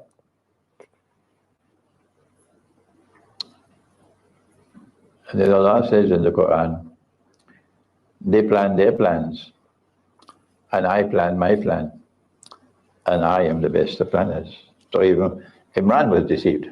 I never realized, although I'm a scholar of international relations, I studied at 2 universities, I never realized that the Soviet Union was deceiving the West. I never realized that. The Soviet Union played the game of, this is Allah using a zalim to fulfill his purpose. The Soviet Union played the game of waging endless war and terror on Orthodox Christians, destroying the monasteries, destroying the churches, and killing the priests and scholars. And this was pleasing the West. But what the Soviet Union also did, undercover, was to transform Russia overnight at lightning speed. What the West took hundreds of years to achieve, the Soviet Union achieved it in Russia within a few decades. To transform Russia from an agricultural economy and a social system that was based on serfdom into a modern state that was scientifically and technologically more advanced than the West. The Soviet students got a better education in science and technology than the West did. The Americans could not match it. And when the Soviet Union finally folded up and handed power over to Russia, Russia then immediately returned to her Christian heart, returned to Orthodox Christianity. And the West was left with their mouth open.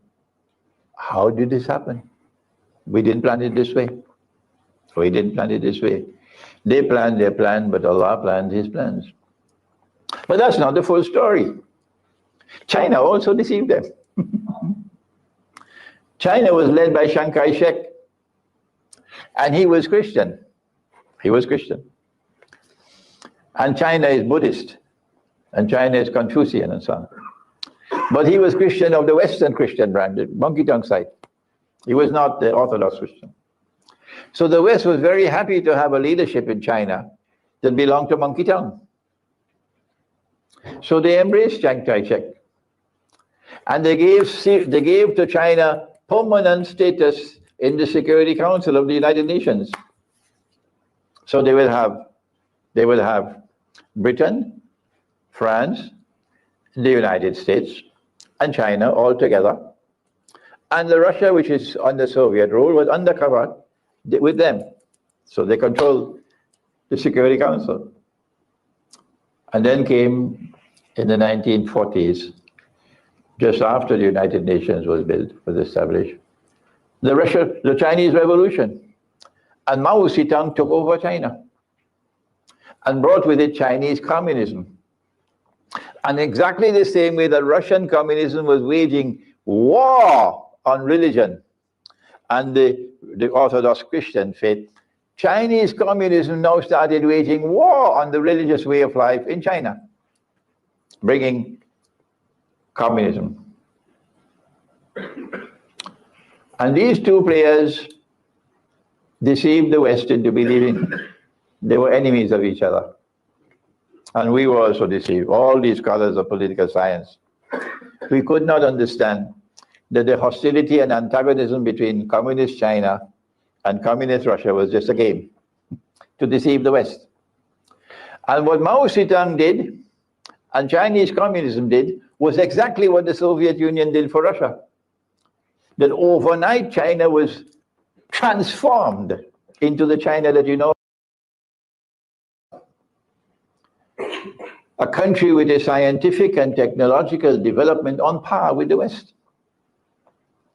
But the Chinese did not have what the Russians had. The missile technology that Allah blessed the Russians with. So China could not take on the mountain of gold. China deceived them when Kissinger visited China. China deceived them into becoming the industrial for marketing, what do you call it, commercial goods and so on, for the whole world at cheap prices. And in this way, they could disrupt the economy around the world because you're flooding the world with cheap Chinese goods. And it's like slave labor. And this way, you'll be able to disrupt the economy around the world. You'll corrupt the market around the world using China. And in the process, they had to transfer technology to China. And the Chinese were adept in absorbing this technology and advancing it. Until today, look at China. As soon as the Soviet Union folded up and disappeared into the darkness of the night, and Russia returned to her Orthodox Christian heart, guess what China did? The same communist China, which had hostile relations with the Soviet Union. This China now realized the change taking place in Russia, and they could trust this Russia.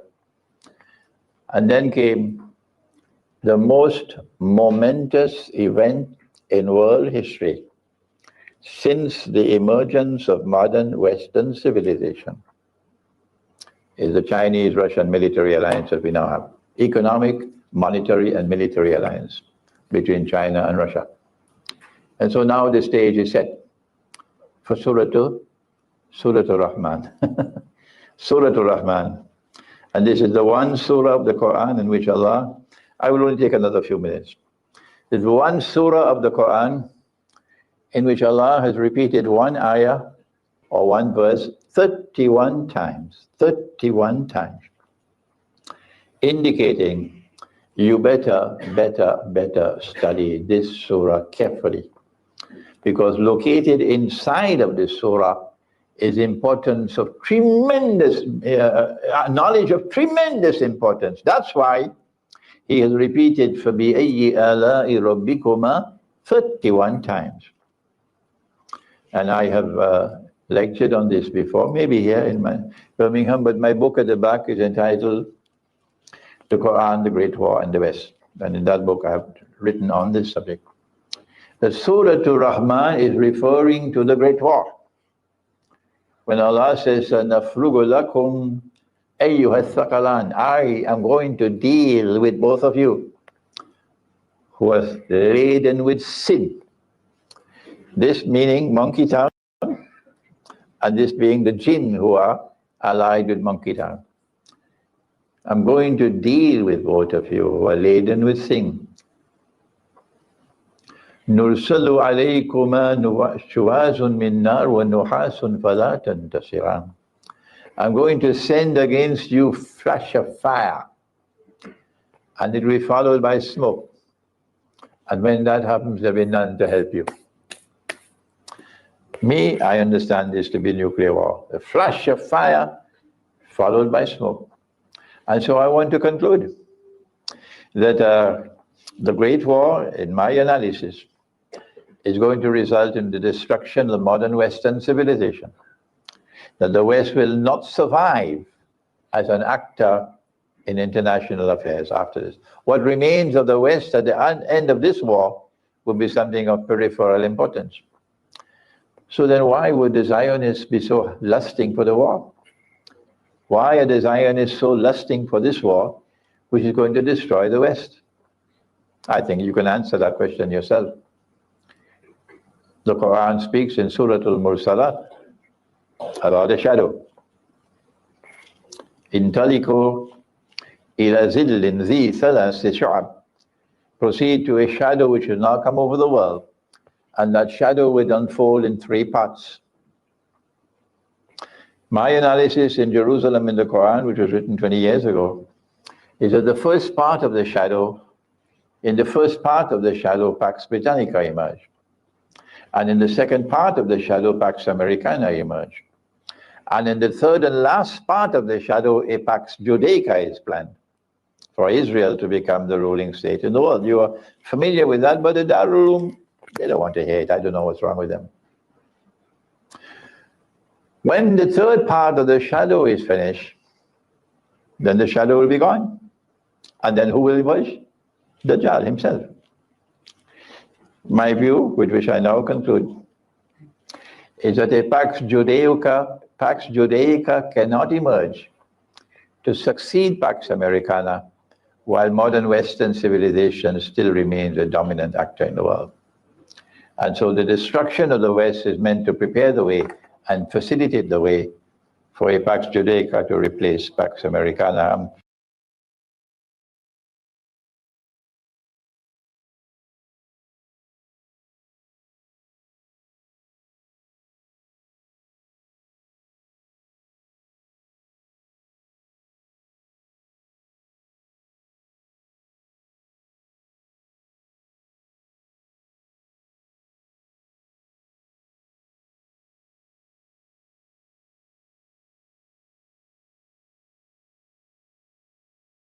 The mainstream media completely ignoring the story once again. For days now in Syria, there's been a systemic, unprecedented massacre of Christians.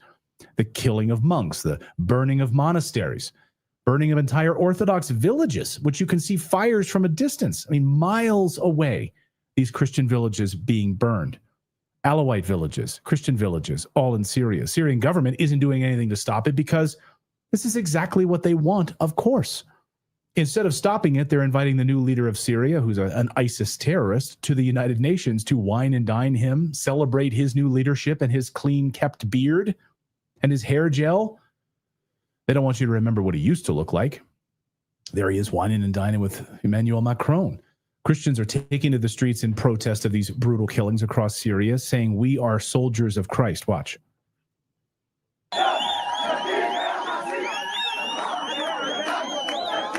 They're trying to fight back, but of course, they're sitting targets at the moment without any help. Professor Joshua Landis is the author of Syria Comment, SyriaComment.com, and the director of the Center for Middle East Studies at the University of Oklahoma, and he joins us now. Professor Landis, great to have you on the show. Thank you so much for being here. Pleasure being here. You know, when I see this picture, it just strikes me right in the stomach. And you see this picture of Jolani, you know, at the United Nations, all clean kept, you know, beard, hair gel. People we're trying to wipe clean his past as a terrorist. And what hope do these Christians have when you have a leader who's a literal terrorist and not doing anything to stop the slaughtering of Christians? Well, it is an extraordinary, striking change that's going on in Syria. Here in 2003, when the United States invaded Iraq, Jolani left Damascus as a young 21-year-old and went to fight the United States in Iraq. And he was arrested by Americans for 5 years. Petraeus was the lead general there, and he joined Al-Qaeda, graduated up, became a right-hand man to Caliph Baghdadi, the head of ISIS, and was sent to Syria in 2011 to form a Syrian branch of Al-Qaeda. Called a Nusra. And he did that with spectacular results, and it became the most powerful militia in Syria. And we've got to remember the United States was supporting the Syrian opposition at this time, sending in billions of dollars in a number of CIA operations and Defense Department operations to support the opposition. And this head of Al-Qaeda was a beneficiary of that because it weakened the Assad regime, became strong. And in December of last year, just 9 months ago, he swept into Damascus with his forces, took over, became president. And America very quickly recognized him, lifted sanctions, and have embraced him and tried to get him to sign a peace agreement with Israel. So it is an extraordinarily sort of rapid change, and it means the minorities of Syria and the Christians are an important minority, but there are others, as you mentioned, the Alawites, 10, 12% of Syria live on the coast, the Druze, 3% to live in the south, the Kurds up in the north. All of them are terrified today because these Sunni supremacists, this very fundamentalist branch of Sunni Islam, has taken power and is really treating the minorities with great disdain. And there have been massacres, both on the coast against the Alawites, 17,000 killed in March. In July, in the Druze area, almost 2,000 people were killed, and there's fighting going on today in the Kurdish region. So it's a very fraught situation. Many minorities are leaving Syria every day. What do we know about the scale of the massacres? You talked about 17,000 Alawites. Yeah, we covered that here on the show a couple of months ago. I mean, that's unbelievable, the sheer number of that. And the Christians, how reliable? No, almost every day, about 4, 5, 6 Alawites are being killed. Druze are being killed, and Christians too are being persecuted. You know, the Mar Elias bombing in June killed 30 parishioners in this church. 50 some odd others were wounded, badly wounded. The church was burnt down, destroyed by a suicide bomber. The regime said he was part of ISIS, but other groups said he had been a member of the new Defense Department and didn't think that al-Shara, the new president, was fundamentalist enough, and decided to bomb this church. So it's a very worrying situation, and unfortunately, Washington is coming out and embracing this guy, lifting sanctions and not telling him that he's got to move towards democracy, that there has to be some kind of decentralization in order to protect these minorities, that he can't just run roughshod over them. Why do you think the Syrian government is not intervening at all to help these Christians and Alawite communities? Well, because first of all, there is tremendous sort of ideological disdain for them. Secondly, there's a sense of revenge, and there's a desire for revenge because the minorities, by and large, and this is not true across the board, but supported the Assad regime, which was Bashar al-Assad was an Alawite, and he worried that if the Islamists took over, the minorities would be persecuted, which in fact they are. And so minorities tended to support him, and it became very sectarian. The Sunnis, who joined the opposition, blamed the minorities and believe that the minorities have been spoiled, first by the French colonial powers that ruled during the interwar period, and later came to power themselves and had their boot on the necks of these Sunni Muslims. So there's deep religious distrust that goes right across this. Now, the Christians always tried to run between the legs of the Alawites and the Sunnis, but by and large, they were not unhappy to see Assad stay in power because he was secular. He didn't discriminate against the Christians. Christians were safe. I mean, say what you want about them, but the CIA operation, the fake gas attacks, the CIA operation to overthrow the Assad regime, he's been an inconvenient thorn in their side. Aligning with Russia, friends of Putin. This is a huge problem, of course, for the West. So, and this has been, this is not just Syria, because this has happened in Iraq.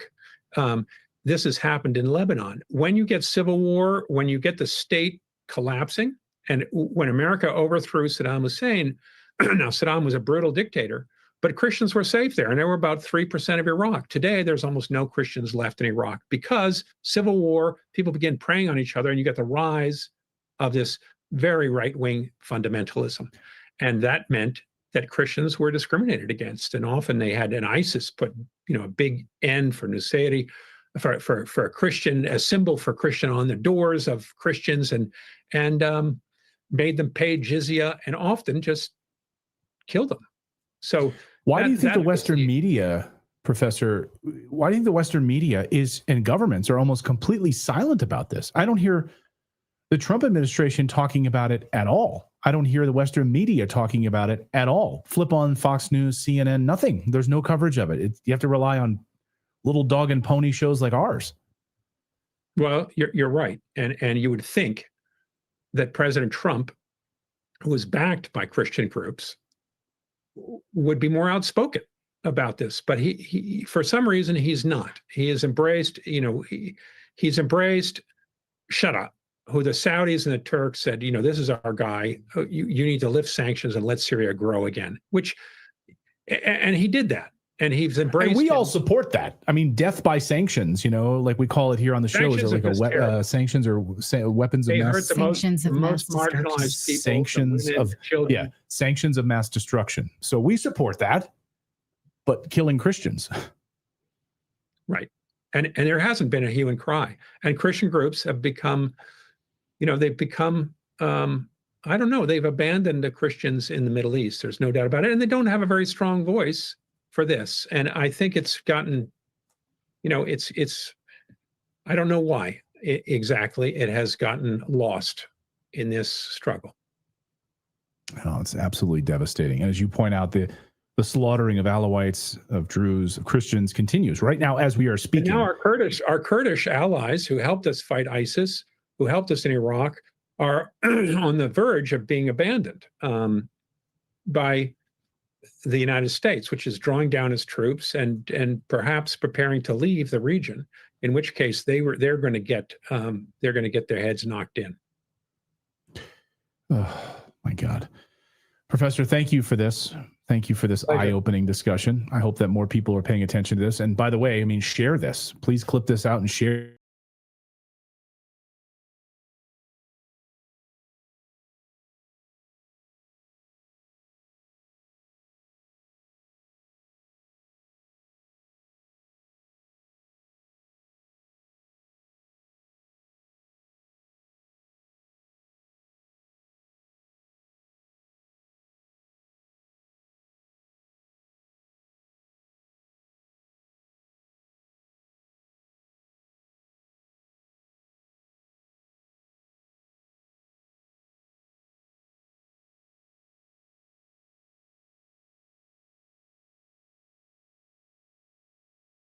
Way that she's, but how to issue a very clean statement for Israel.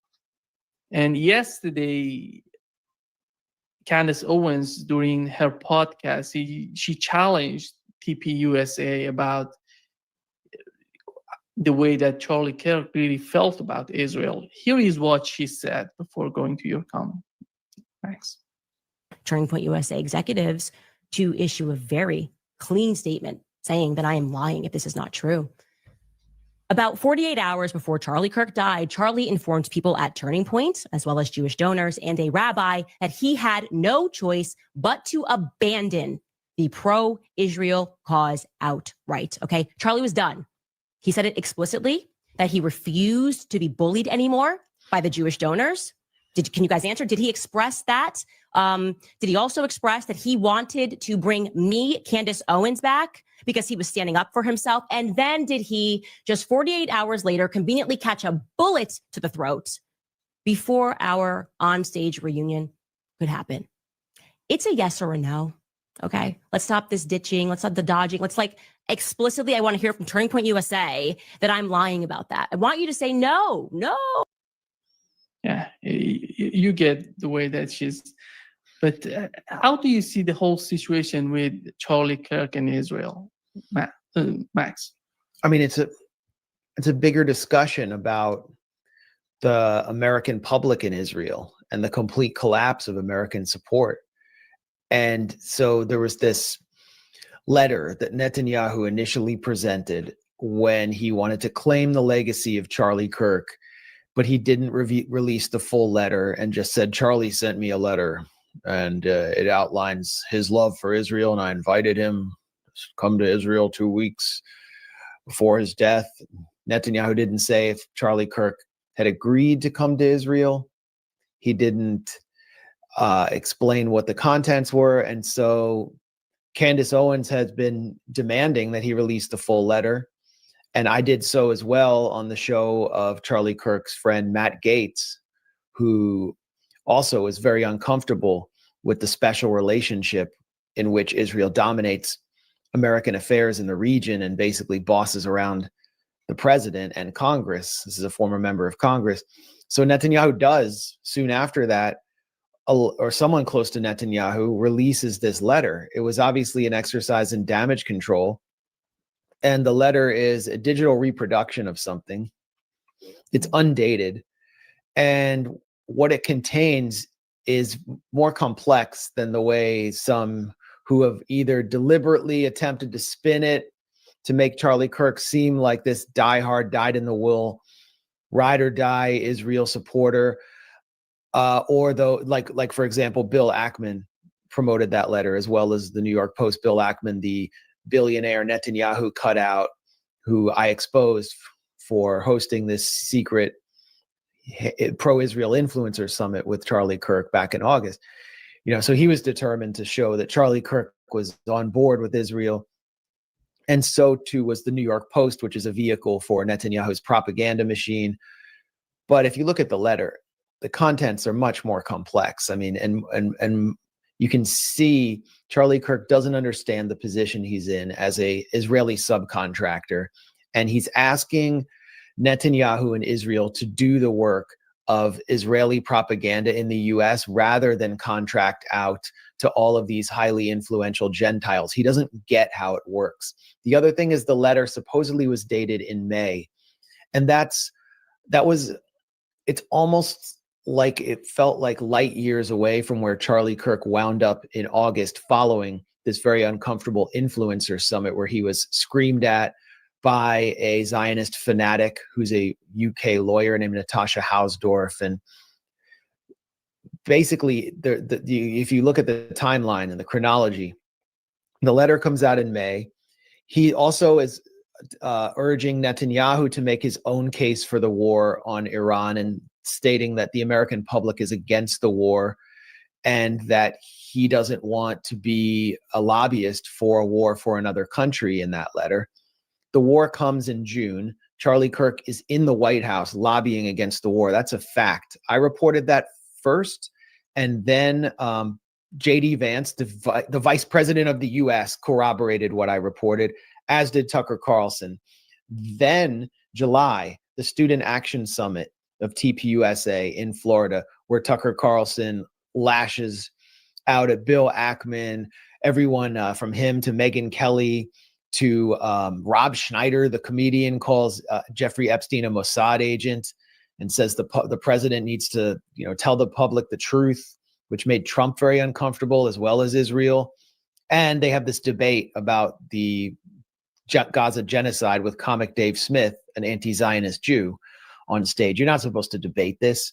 So Charlie Kirk he's not doing what his donors want. His donors want total loyalty to Israel, and they want the influential Gentiles to make the case for the self-proclaimed Jewish state in the US. He's not doing it anymore.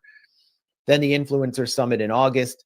A day after that summit, he goes on former Fox News host the show of former Fox News host Megyn Kelly, and complains about stakeholders and funders who are bossing him around, and complains, I have less ability to criticize Israel than Israelis do.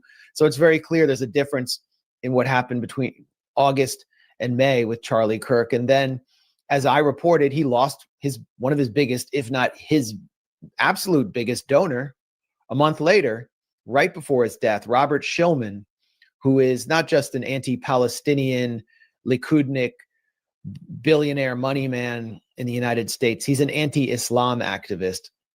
He funds Tommy Robinson to wage a race war in the UK. He's funding Laura Loomer. He has funded Laura Loomer. He funded Geert Wilders, the politician in the Netherlands who wants to ban the Quran.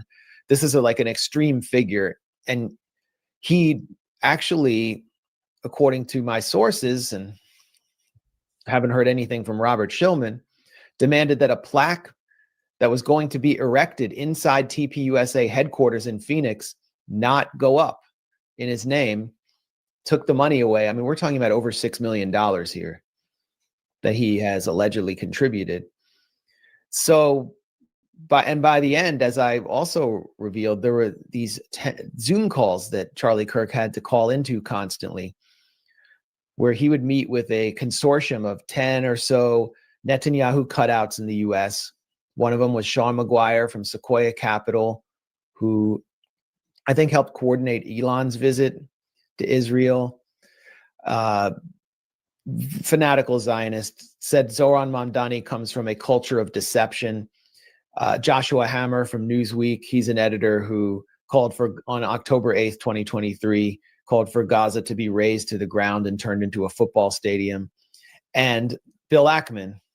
Then there was this rabbi, an American rabbi who now lives in an Israeli settlement, Pesach Wolicki, who was basically Charlie Kirk's personal Israeli handler, and said that he was speaking to him on an almost daily basis. Charlie Kirk was pushing back, and that they were trying to establish a WhatsApp group so they could basically, instead of speaking to him daily, speak to him minute after minute about what to say on his upcoming tour. And they were really worried about his upcoming tour because these Netanyahu cutouts believed that Charlie Kirk would be besieged by students, conservative students, asking him uncomfortable questions about the U.S.-Israeli relationship. And they wanted him to defend Israel, and they didn't think he was going to do it. So Netanyahu could not credibly claim Charlie Kirk's legacy as he was shifting. And my understanding, based on what Candace publicly said, is that she was having conversations with Charlie Kirk towards the end about his transformation. And I'm hoping that she will come out with more. But this letter was an obvious exercise in damage control. And anyone who's, on the, anti-Zionist side, who believes that that letter shows that Charlie Kirk was just this pro-Israel fanatic and doesn't understand the real role he was playing and what it says about the larger role of political operatives who are basically relying on this Zionist billionaire donor class in the US, is playing Netanyahu's game, advancing his game. And now, we're how many weeks out from this assassination? We've learned so much. There's still so many questions about the assassination itself, but we've learned so much more about how Netanyahu is operating. When I say Netanyahu, it's because he represents the dominant political mafia in Israel, which has entrenched itself particularly within the Republican Party through money from the Adelsons, the Marcus family, various other sort of Zionist mafias in the US. And they're totally focused on the Republican Party and the conservative grassroots, which is why I say Netanyahu cutouts. And why? Because there's no point in dealing with the Democratic Party grassroots, which is sort of like progressives, progressive youth. They're done. They're in every poll, it shows single-digit support for Israel among that demographic. But for conservatives, older Republicans over 40 still support Israel in whopping numbers. But if you go down to the under 35 constituency, it gets lower and lower, and opposition to U.S. aid to Israel completely collapses. And what you actually have seen on the tour that Charlie Kirk was supposed to carry out, where he's had these various sort of guest figures filling his chair, like Megyn Kelly herself, is they are being besieged with questions about Israel, very sophisticated questions, asking about Zionist billionaires like Robert Shillman and Bill Ackman, like they're calling them out by name and asking, do you think we have an inappropriate relationship with Israel? And Megyn Kelly cannot answer the questions. She's deflecting. And she herself is under attack from Israel because she's, kind of a threat to their narrative. So what is Netanyahu doing? His government just hired Trump's former campaign manager. His name is Brad Pascal, to the tune of $1.5 million a month for the next 4 months to recruit Gen Z influencers. All of them are going to be like conservative oriented, anti-woke, race baiters, and to game the algorithm of ChatGPT to work on mechanisms for making sure that ChatGPT does not deliver answers that interfere with Israel's narrative. And on those influencers, there's a company that's been set up by Israel in Germany. It's sort of like a third party to channel money into these influencers in the US. And according to the contract, if you break down the math, some influencers are getting paid $7,000 per post, which means they could be getting like $100,000 a month. I don't know how much getting for Dialogue Works, but it's like very tempting if you have no soul to just sell out. I mean, one figure who's probably getting millions of dollars, they're recruiting cultural figures. Azalea Banks, this washed up rapper who's sort of a loudmouth on Twitter X, is going to perform in Israel on October 7th. They just straight up bought her. They noticed that she was like trashing Palestinians, so they just bought her. I mean, I guarantee you she's gotten millions of dollars. So these are not the actions of a country that is confident about its narrative and that thinks that it's winning the PR battle. These are the death pangs. It's sort of the death rattle of a multi-billion-dollar Hasbara complex. And, in Washington, D.C., where I am, the city is now filled with these billboard trucks showing images of frightened people on October 7th and atrocities on October 7th.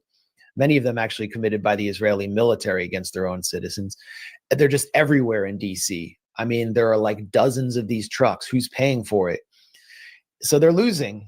And Charlie Kirk was really one of the most clear symbols of Israel's propaganda defeat, which is why they're spinning it and doing so much damage control. Max, what's going on? I think what you've mentioned is so much important for Israel, the public opinion. When you look at the support that goes to Israel from Europeans and from the United States, you see the public opinion in Europe totally is, against what Israel is doing in Gaza. But in the United States, it seems to me that they had some sort of hope with TPUSA that they can change the mood, because we had an article on New York Times, and 7 out of 10 Americans, young, under 30, they're against economic and military aid to Israel in the United States. This is where concerns the most the government in Israel, the Netanyahu administration. And they're trying to do everything. That's why I think the new guy who's somehow replacing Charlie Kirk is totally pro-Israel. Do you think they do they really believe that they can change the public, reshape the public opinion among the young people in the United States? They don't have any other choice. There is no Charlie Kirk replacement, by the way. There was this guy, Brylan Hollihan, who just got who positioned himself as the next Charlie Kirk, and TPUSA has just disowned him. Someone was paying for him to go to campuses in a private jet, as Charlie Kirk did, by the way. Not exactly the best steward of donor money. But there's no replacement for Charlie Kirk. There never will be. And he was sort of straddling the divide between the donor class that was paying for his McMansion in Scottsdale, Arizona, and McMansions for all of his buddies who were getting in on the TPUSA grift, where none of the money really went to like actual political campaigns. It was just routed to different contractors and cronies. It was sort of like a televangelist operation. And then they would put on these Super Bowl style hoopla-filled events with pyrotechnics that were flashy, but I'm not sure what effect they had other than sort of setting a narrative. And the narrative that they were setting was shifting because of the conservative grassroots, not because of Charlie Kirk's direction. And the conservative grassroots increasingly was rejecting what they would consider to be Con Inc. or Conservative Incorporated, this astroturfed Republican Party driven brand of conservatism that was, I said astroturf, paid for often by Israel First billionaires, but branded as America First. And they were rejecting it. So where does it go now? TPUSA is having another one of these Super Bowl style bonanzas called America Fest in December. And the keynote speaker is going to be Tucker Carlson. They haven't replaced him. And Marjorie Taylor Greene, the leading Israel critic in Congress today, more outspoken than AOC and most of the squad. I mean, you don't even hear from them. The sort of progressive left members of the Democratic Party, you barely hear from them on this issue, partly because Trump is president. So the friction is between Marjorie Taylor Greene and Trump, who helped create her. And so the friction will be present on stage at TPUSA. What did Tucker Carlson say at Charlie Kirk's memorial? He said, he likened him to Jesus Christ, which was a little extreme, and then said that people who were sitting around eating hummus didn't like what Jesus was saying, so they decided to kill him. I mean, who's sitting around eating hummus today who would have killed Charlie Kirk? I mean, was it just like, I don't know, Tyler Robinson? Was he eating hummus, like Sabra hummus in his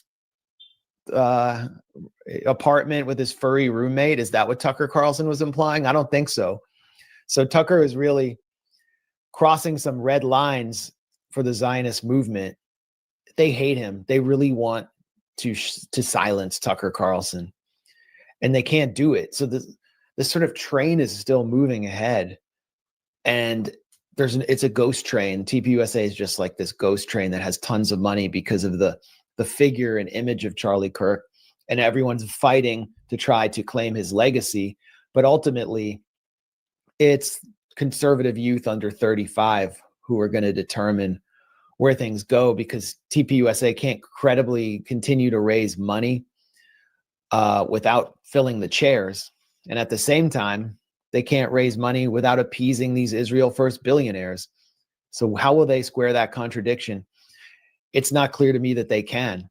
So I've been predicting that the clash that we saw at the Democratic convention in 2024, where the Democrats actually had to shut down a potential speech by a Palestinian speaker and shut down resolutions against the Gaza genocide.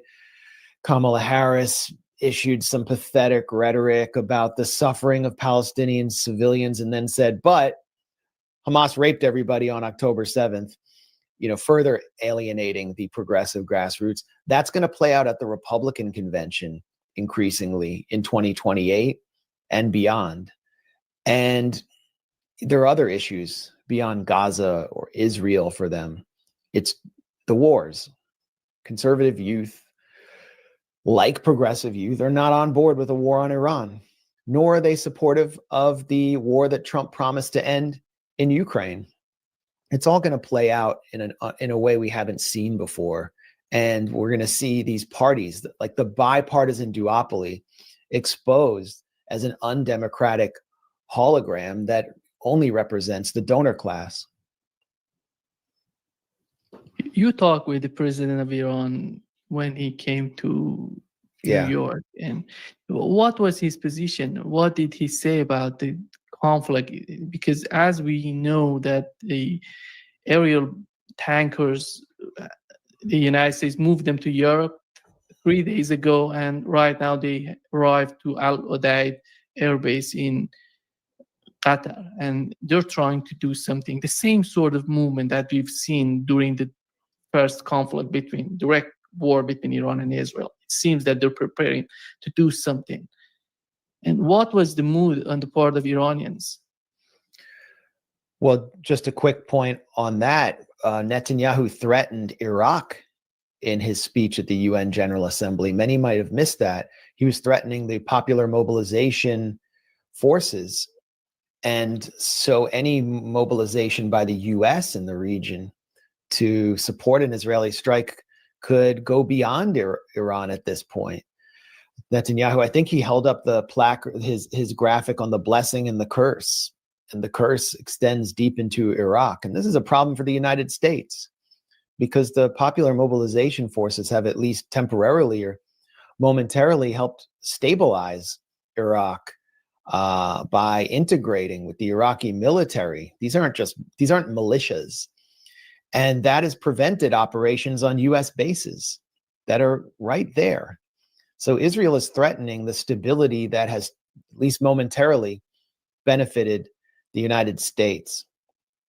Iranian President Masoud Pezeshkian came to New York with a pretty clear agenda, which was to carry out a last-ditch attempt to prevent snapback sanctions, which of course failed. It was a done deal. The hypocritical E3 of the Europeans was determined to impose this no matter what. They cannot allow the economic and hybrid war on Iran to end or to extend, as the Russian and Chinese delegations sought to just extend the JCPOA for 6 more months. They couldn't let that happen. And the Europeans went along completely with the unprovoked Israeli assault on Iran back in June. But Iran, and this government in particular, want to use every ounce of negotiating leverage that they have and send a signal back to the parts of the Iranian public which are, I guess, less politically inclined to support the Islamic Republic, that they've tried everything and that there's nothing they can do, and that they've essentially been betrayed by their negotiating partners before the next round of war. So I was invited with a group of journalists and think tank analysts and peace activists to a on-the-record meeting outside the UN with Pezeshkian, and his message was pretty simple. War, for sure, they will attack Iran again. Those were his words. And he even forecasted the scenario of his own assassination or an attempt on his life.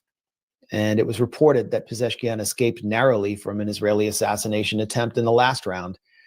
And he wanted to send the message that Iran is prepared for all contingencies, including his own assassination. They have prepared 5 to 6 steps ahead. I listened with some trepidation and, I guess, horror to your interview with my friend Mohammed Morandi, where he said pretty much the same thing, that Iran is prepared to replace him as well. This is someone who's not even in the government, who is just a private commentator, but he plays such a prominent role with his command of the facts and the English language in international media that he had to consider that Israel would target him as well. Israel's just this gigantic assassination machine that has been slaughtering any journalist in the Gaza Strip. So now even private commentators in Iran have to consider that they could be a target on their back. This is what Iran is mobilizing for. And Pezeshkian was also speaking to us because we have a direct channel to the American public. There were figures from the American Conservative magazine there and figures from the left.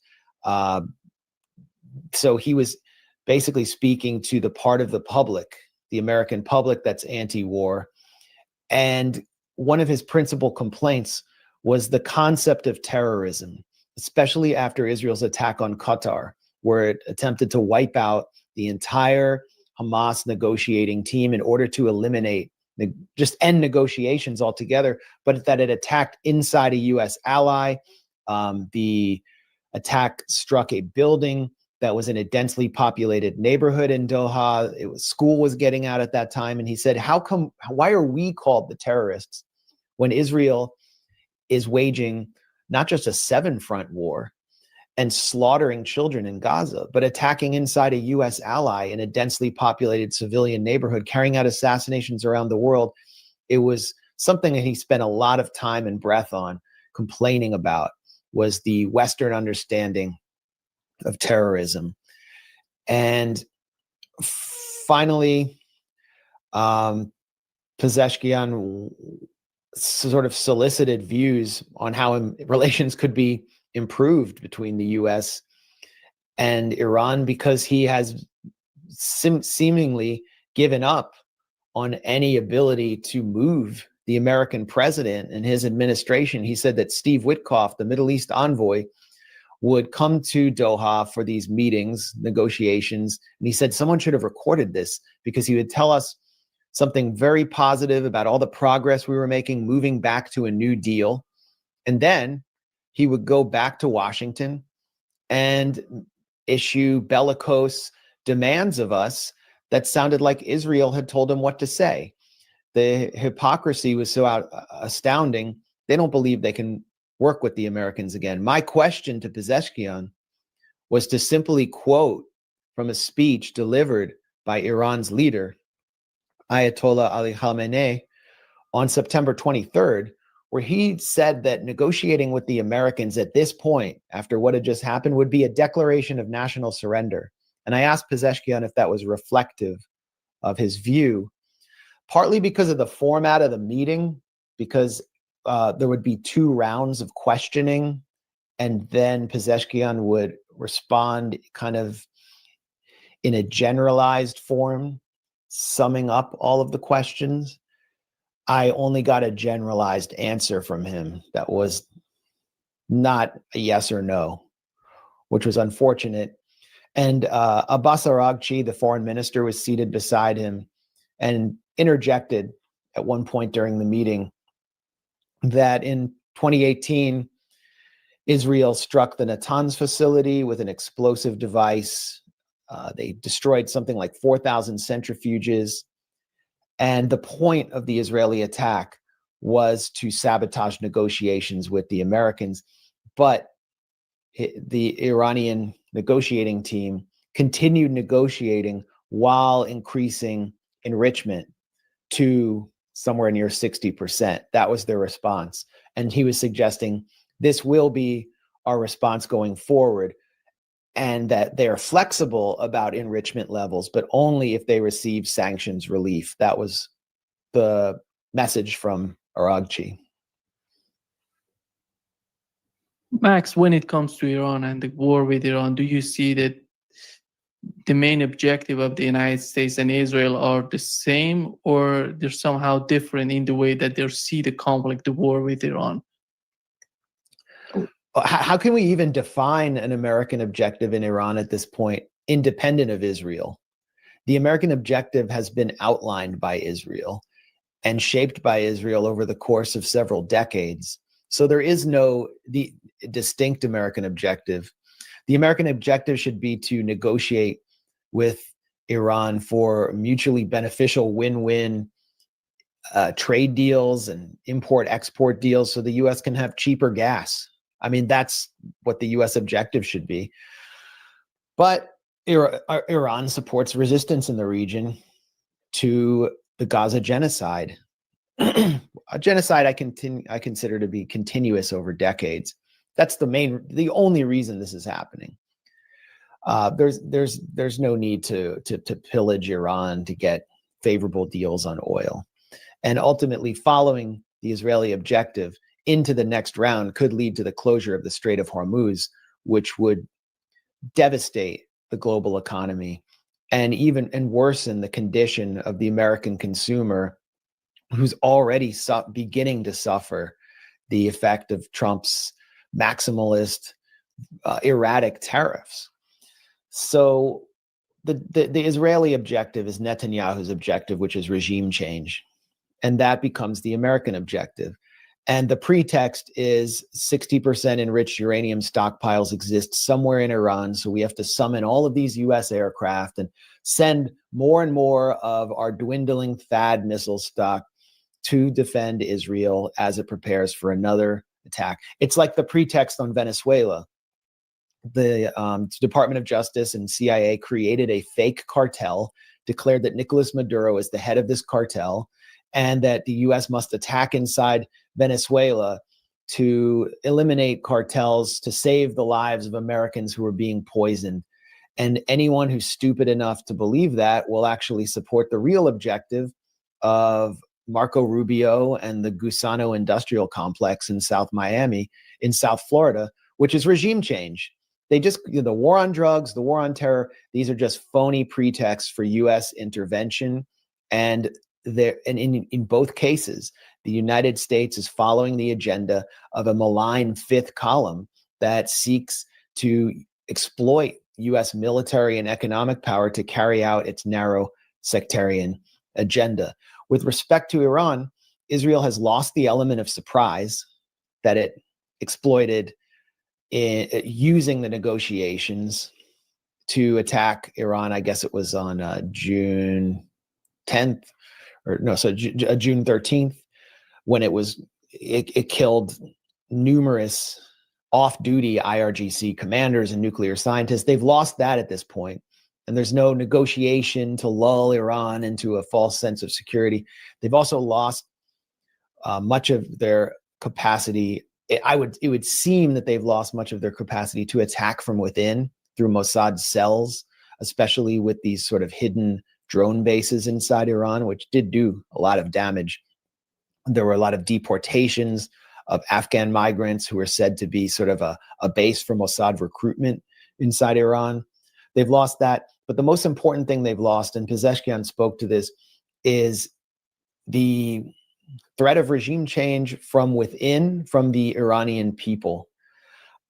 I think it was the killing of civilians and like car bombings in Tajrish in North Tehran, where you have like a whole part of the population that opposes the Islamic Republic, the sort of middle and upper class starts to come under attack, and they begin to rally around the flag and support the military. But there was one event during the last 12-day conflict that I think really encapsulates the Israeli failure, and it was the attack on Evin prison, which is the prison that's said to hold political prisoners and dissidents.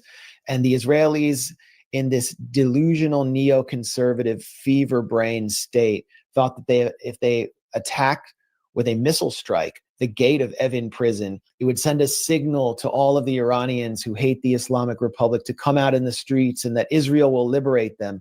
What they wound up doing was they killed a number of prisoners, they killed social workers, and they killed family members who were visiting the prisoners. And the Iranian public reacted with complete disgust, including exiled dissidents who are backed by the West, like Narges Mohammadi condemned this. What's that lady? The lady with the hair condemned it, whose name I forget right now, who's just like basically a CIA asset. That was the Israelis. So the Israelis completely failed to create chaos in the streets. And this round, I think, this next coming round will look much different. And the idea of regime change is off the table. It's going to be a much more violent round of conflict. And I think the Israeli objective here, going back to the beginning of my comments on this question, is to drag the US in even more deeply, possibly get the US to deploy more of its naval assets, to get the US in a much more close quarters combat with Iran, and ultimately boots on the ground. Every American death against Iran will be a death of American soldiers for Israel. That's the fact. Donald Trump is talking about his peace deal for the situation in Gaza. And what's so amazing that they don't mention the right of Palestinians, Gazans, to decide about their future. What do they want to be? What is the future in their mind? And when you look at these 21 points that he's mentioning in this,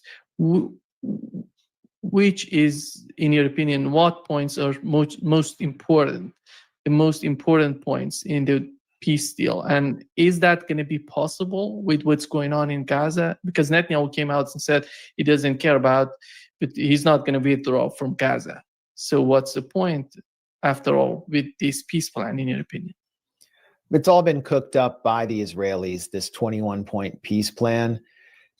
And it's a ruse to paint Hamas as rejectionists after they have accepted virtually every proposal, which then, they get rugged by the U.S., which says, oh, well, we had a proposal, and then they go back and say, well, Hamas actually rejected it because Netanyahu changes the proposal, then the U.S. accepts Netanyahu's changes. So this was a more sophisticated propaganda ruse to present a detailed, coherent package. It took them a long time to get it together. They needed to demolish much of Gaza to create the sense that there was a day after that was coming and imminent. And they needed to get Tony Blair on board as the sort of L. Paul Bremer, referring to the head of the Coalition Provisional Authority, that was a complete, absolute disaster for the Iraqi people during the U.S. occupation of Iraq, repackaged for Gaza with various tech solutions that will benefit Tony Blair and his Tony Blair Institute, which has received something like $300 million from Larry Ellison, the ultra-Zionist billionaire who runs Oracle, the CIA and Israeli data contractor. And these are all like, incentives that were, Tony Blair is just basically seeing green here. So you have Tony Blair as the head of the Gaza International Transitional Authority. I just looked over their institutional structure documents, and it's laughable. There's a section on property rights for people in Gaza who are acknowledged in the documents as being encouraged to voluntarily migrate, but it says there will be a board to make sure that their property rights are respected. Yeah, right. Then in the 21-point plan, there's this whole, the emphasis is on Hamas being de-radicalized. No one's going to be de-radicalized when you've destroyed their homes, ruined their lives, and continue killing their family members. But it's de-radicalization under occupation. This has always been a fantasy. It's like when Hillary Clinton would talk about getting the hate out of Palestinian Authority school books, but without ending the occupation. Hamas leaders will supposedly be given, and members will be given safe passage if they put down their arms. And then utopia will ensue. It's an absolute joke. This is a pacification plan to continue the genocide with the support of at least figures who are known in the international community. And it will not end the violence against Gaza because, as we've seen in Syria, when Syria agreed to be pacified under the imposed leadership of former al-Qaeda leader Ahmed al-Sharaa, Israel has continued to attack day after day, week after week, destroying the remnants of the Syrian Arab army, destroying potential bases that Turkey was setting up to train the new Syrian army. The attacks continue. I believe yesterday in Quneitra, the Israeli army actually displayed Israeli flags in the occupied Golan. And this was all while Ahmed al-Sharaa was returning from New York, where he met with one of Netanyahu's top billionaire cutouts, Ronald Lauder, who has donated millions and millions of dollars, not just to the Israel lobby, but also to support Israeli settlement activity. No matter what he does, Syria continues to be occupied, continues to be attacked. So if the resistance in Gaza gives up, they will get the same treatment. Look at what's happening in southern Lebanon. There is a ceasefire between Hezbollah and Israel. And what is Israel doing? It's waging its strategy of war between wars, or mowing the lawn, where it continues to kill members of Hezbollah, continues to attack the homes of the population in southern Lebanon, and create pressure on the puppet government of Nawaf Salam to disarm Hezbollah along with the US. So this plan is not a peace plan. It is a pacification plan, and it will lead to further extermination of large numbers of the population in Gaza, which is why Hamas has reasserted its red line that it will not give up its arms, just as Hezbollah has reasserted that red line. And I think, after the anniversary of the murder of Hassan Nasrallah, it's increasingly clear what role Hezbollah has played, which is to keep Israeli troops and Israeli occupiers out of Lebanon and protect the Lebanese people from them. And if they do disarm, you will see Israel move in up to the Litani River and begin to take an increasingly aggressive role on Lebanese territory. Mark my words. Max, there is some sort of difference between the United States and Israel when it comes to Syria. Al-Sharaa was talking with General Petraeus. He said that your success is our success. Where is that position come from? You look at Israel is not that much comfortable with the situation in Syria and the role of Turkey, and you see the United States somehow trying to calm the situation, bring them together. After all, who's Al-Sharaa to General Petraeus that he sees that his success is General Petraeus' success? It raises a lot of questions about who Al-Sharaa, aka Mohammed Jolani, was when he came out of Camp Bucha. And it sends a insulting message to the families of American veterans who were told that they were fighting terrorism during the surge in Iraq that General Petraeus oversaw as the head of CENTCOM, when he was hailed as this master of counterinsurgency. Well, he was fighting this insurgent group in which Mohammed Jolani was a rising member, Al-Qaeda in Mesopotamia. The next thing you know, he's on stage with the leader, with the AQIM figure who later became the founder of Jabhat al-Nusra, Al-Qaeda in Syria.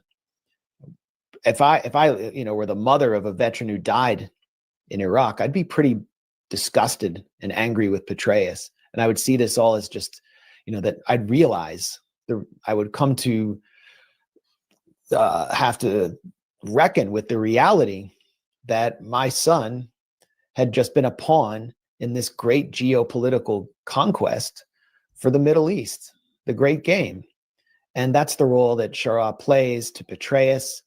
Petraeus has been very close to the various players in U.S. intelligence who are managing the Syria dirty war.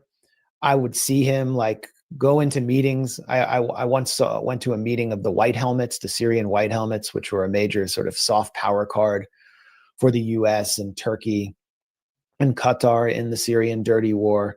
And they came to Washington at the Atlantic Council, which is the unofficial think tank of NATO. And Petraeus was sitting right there in the front row. And then he went into a meeting with Riyad al-Saleh, the sort of ostensible head of the White Helmets, to a private meeting as they wanted to manage the dirty war, in which, subsequent to that meeting, the White Helmets made several false claims about chemical attacks, which triggered Western intervention. So Petraeus wants to continue to be a player in Syria. And when he says, what was the quote? Your victory is our victory. Yeah, your success is our success. Your success is our success. When Petraeus says our success, that includes the Israelis. I mean, it's all about guaranteeing Israel's strategic depth in Syria, which essentially means giving up the Golan. And my understanding of al-Shara, talking to Syrians who've been to Syria since he took over, who've known his thinking, and my own understanding of his thinking, is he's willing to trade off various parts of Syria, maybe not the Latakia coast. In exchange, I mean, he's willing to basically lay down before Israel, but his real objective is to transform the areas that he controls, the four main population centers, into a kind of Kandahar, and import this kind of Takfiri Islam into Syria, which a large percentage of the Syrian population rejects. That's his vision. That's what he truly believes in. And he is a shrewd player who is making all the right moves in order to do that. And it starts with selling out to the Israelis. By the way, and Israel doesn't care if, Aleppo turns into Kandahar. And if anything, they prefer that. Remember what Moshe Ya'alon, the former Israeli defense minister, said during the Syrian dirty war. He said, I prefer ISIS in the Golan Heights on the Syrian side than I prefer the Syrian Arab Army and IRGC, because they're actually a competent fighting force that is committed to Palestine. ISIS, what are they? They're a joke. Matt, looking at the Trump administration, Donald Trump was elected arguing that he is a negotiator. He wants to negotiate with Iran, with Russia. What's happening to dollar is because of these continuous, endless wars with Iran, Russia, with the region. But you look at the way that they're talking today. They're talking about Tomahawk missiles going to Ukraine. They're talking about a new war with Iran. Who's deciding in this administration? Who's the mastermind of the administration? Is there anybody there to be called mastermind, or it's a huge, some sort of division within the administration? 2 forces, 3 forces, factions are fighting each other within the administration. yeah, I would say there are various factions, but the factions that are winning represent the neoconservative faction that started this conquest, post 9/11 conquest under George W. Bush. So I keep saying that Trump's second term feels like the third coming of George W. Bush's first term. Lindsey Graham is the big winner on Ukraine. After Alaska, Trump has completely turned around and agreed to new weapons deals, freezing negotiations, and so is General Keith Kellogg. Donald Trump on the Western Hemisphere has ceded his agenda to Marco Rubio, who has quietly become the most important or influential figure within the national security bureaucracy, along with Stephen Miller, the sort of nativist fanatic who is backing up Rubio's plan to start to wage a war inside Venezuela. Rubio controls actually more cabinet level national security positions than anyone in the United States since Henry Kissinger. But he's certainly not as savvy an operator as Henry Kissinger, but he's getting his way. And so these 3 or 4 factions all have different agendas. The one faction that I think is losing out right now is the faction of Elbridge Colby, who is in Trump's kitchen cabinet of national security advisors, who is an anti-China fanatic, who sees the ultimate objective of U.S. empire to be neutralizing or weakening the Chinese threat as China supersedes the U.S. as a global economic power using not military force, but trade and infrastructure and the Belt and Road Initiative and the expansion of BRICS. So Elbridge Colby would be terrified by the prospect of another conflict over Iran because it would further deplete U.S. THAAD missile stocks, which he would like, and I would think J.D. Vance, who's a figure from the Colby faction, or you could call it the Vance faction, would like to give those THAAD missiles to Taiwan or to Japan and the Philippines, which have just signed a defense pact, an anti-China defense pact. They want to militarize the Pacific Rim and contain China. And they're not able to do it because Israel, the United States keeps wasting THAAD missiles on this crazy little apartheid colony that can't stop attacking Iran. And at the same time, Ukraine has had to redeploy Patriot batteries even to defend Israel. The faction that wants to take on China ultimately would want a deal in Ukraine and has pushed for a deal in Ukraine that freezes lines around Kherson and Zaporozhye. And the lines are not frozen anymore. Russia continues to advance. Ukraine does not have manpower, no matter how much technical wherewithal they have to wage these sophisticated drone attacks or to use more advanced U.S. weapons, including Tomahawks, to attack inside Russian frontier regions. They just don't have the manpower, which means as long as those lines are not frozen, the U.S. will keep pouring more and more weapons in as Russia advances towards Odessa. So the real long-term imperialist planners inside the Trump administration are losing long-term as the Trump administration positions itself for conflicts that appease the factions that have a much more myopic vision. And I mean, it's 3 visions, as I said before. 1, Rubio catering to the Gusano industrial complex in South Florida, which is a major key for Trump's electoral strategy, is to always win Florida.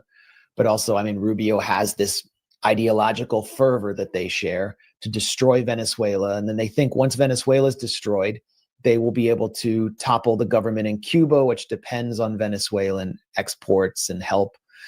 And then Nicaragua will be next. And then the region will be completely free for the US to exploit. And then you have the Zionist neocon faction. Lindsey Graham is sort of fronting for them. They want to destroy Iran for ideological reasons. And then you have this third faction, which is focused on they're sort of like the traditional military leadership. They're focused on the revolving door. They're making loads of money through the $1 trillion defense budget, which is mostly going to contractors. Only like 6% actually goes to maintaining US troops in the field. And they're just focused on profits and continuous war. And when they leave the Trump administration, they're going to rake in those profits. And then I should say there's sort of a fourth factor. I don't know if it's a faction, but a fourth factor. If you paid attention to Donald Trump's speech at Quantico, which is being minimized even by the people who hate Donald Trump the most in Washington, the liberals and so on. They're like, oh, he mocked. Basically, for those who don't know, Pete Hegseth, who is one of the least qualified defense secretaries just because of his rank and lack of experience, and is there basically because he's an effective communicator who is a former Fox News host. He convened 200 US generals and high-ranking officers at Quantico. Many of them had to come across, some of them had to come across 10 time zones. And then he delivered this speech lacerating them for being fat and gay. I mean, that's basically what he said. He's like, we're not going to have any more dudes in skirts, and too many of you are too fat, and that's not who we are. And that was sort of treated as a joke by the media and even by liberals, but it's actually setting the stage for a politicized purge of the military in which Trump loyalists will be elevated to new positions, and those who are perceived as Democrats will be ousted. Then Donald Trump comes on stage. He tries to get the military audience to laugh at his jokes. I thought some of them are like classic Trump humor, like comedy, like he's opening up at a New Jersey nightclub or something. He's talking about how Obama bops down the stairs on Air Force One. And he thought that if there's laughter, it will show some kind of support for himself from the generals, like an organic support, but nobody laughed. So he sort of failed there. But if you parsed what Trump was saying, including his support and endorsement for Rubio's agenda against Venezuela, he called for using U.S. cities as training grounds for the U.S. military to essentially wage war on and pacify parts of the American public that he described as animals, essentially urban minorities and the poor. They're sending troops to Memphis this coming week, and there are plans to deploy in Chicago as well. But he talks about American cities as training grounds for foreign conflicts. We haven't heard this kind of language before. And as Trump does that, this is something Stephen Miller, his top advisor, wants, and a large part of his base wants. It diffuses the drive to actually send U.S. troops into a conflict theater in the Pacific Rim or in Iran. So you have all of these competing agendas and factions, and the faction that will lose here are the long-term, I think ultimately more dangerous imperial planners, and they're losing to the ideologues and the avaricious grifters in the military. Yeah. Thank you so much, Matt, for being with us today. Great pleasure to have you on, and hope to see you again soon. Thanks so much, Nemo. Always good talking to you. Coffee. Follow me.